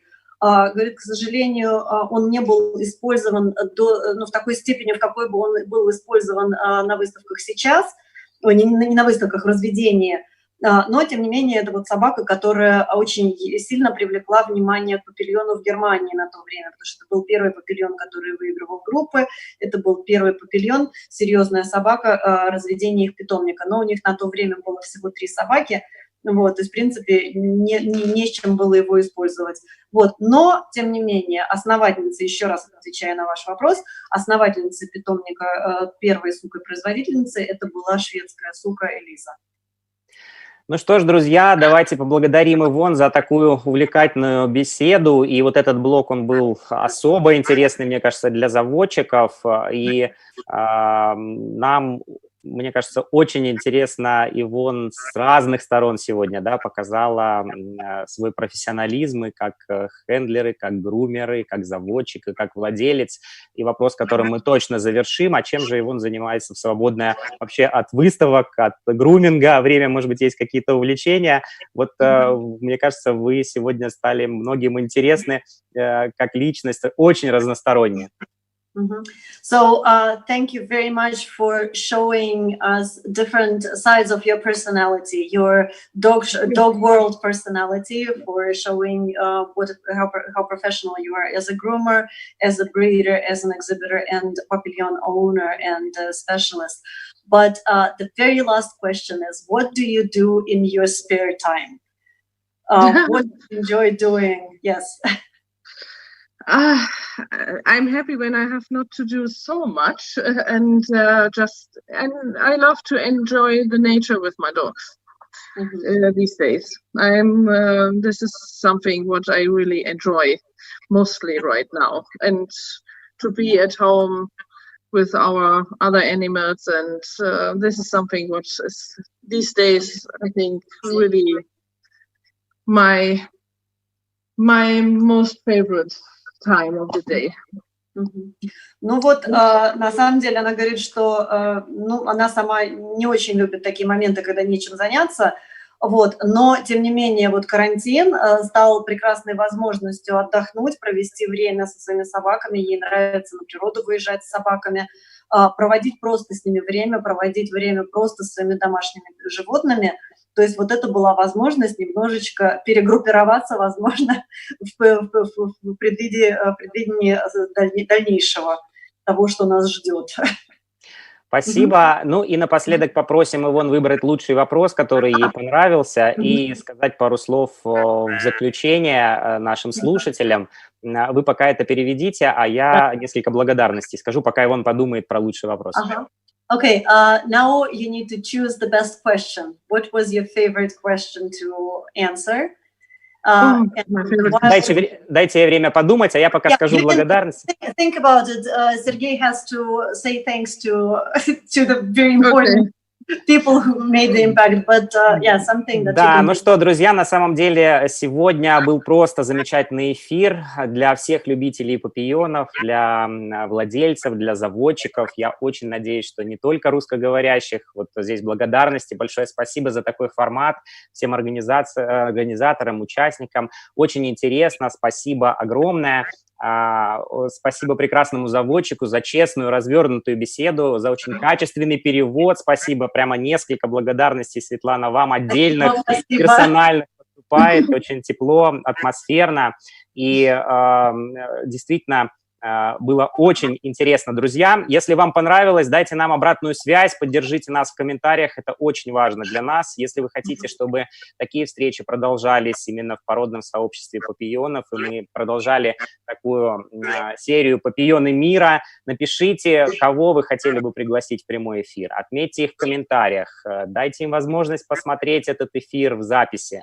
Прямо сейчас нажмите на кнопочку «Поделиться», да, и, возможно, этот эфир вызовет интерес, и мы сможем продолжить наши встречи в дальнейшем. Ну и сейчас время для финальных слов и вопроса, который выбрала Ивонн как самый лучший. Okay, so what would be your favorite question for tonight? And a few words just to our viewers, which are very excited to have met you. And we have numerous comments in Facebook, and everybody is very, very happy. My favorite question is maybe about using the carriers.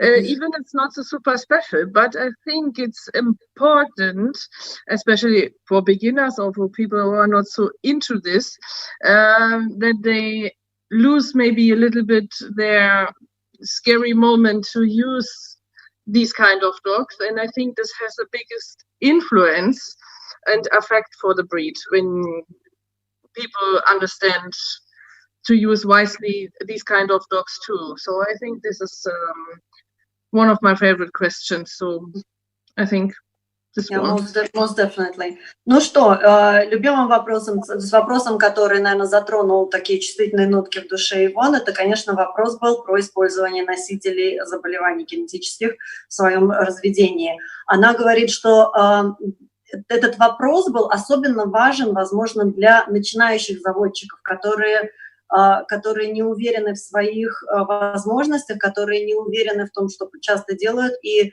возможно, им нужна вот именно такая вот, вернее, такая поддержка со стороны опытного коллеги, дать им возможность не бояться делать что-то, что, возможно, выйдет немного за рамки того, к чему они привыкли. Вот, так что вот этот вопрос однозначно нашу гостью впечатлил, и он ей запомнился. Отлично, и мы сразу можем озвучить в эфире, что Ольга Короткая задавала этот вопрос, и она получает подарок от нашего партнера Farmina Pet Foods. Мы отправим его отдельно. Это набор сухих кормов от компании Farmina Pet Foods. Спасибо за интересный вопрос, который понравился Ивонн. И мы сейчас завершим этим, и финальные слова Ивонн, и будем отпускать вас, друзья.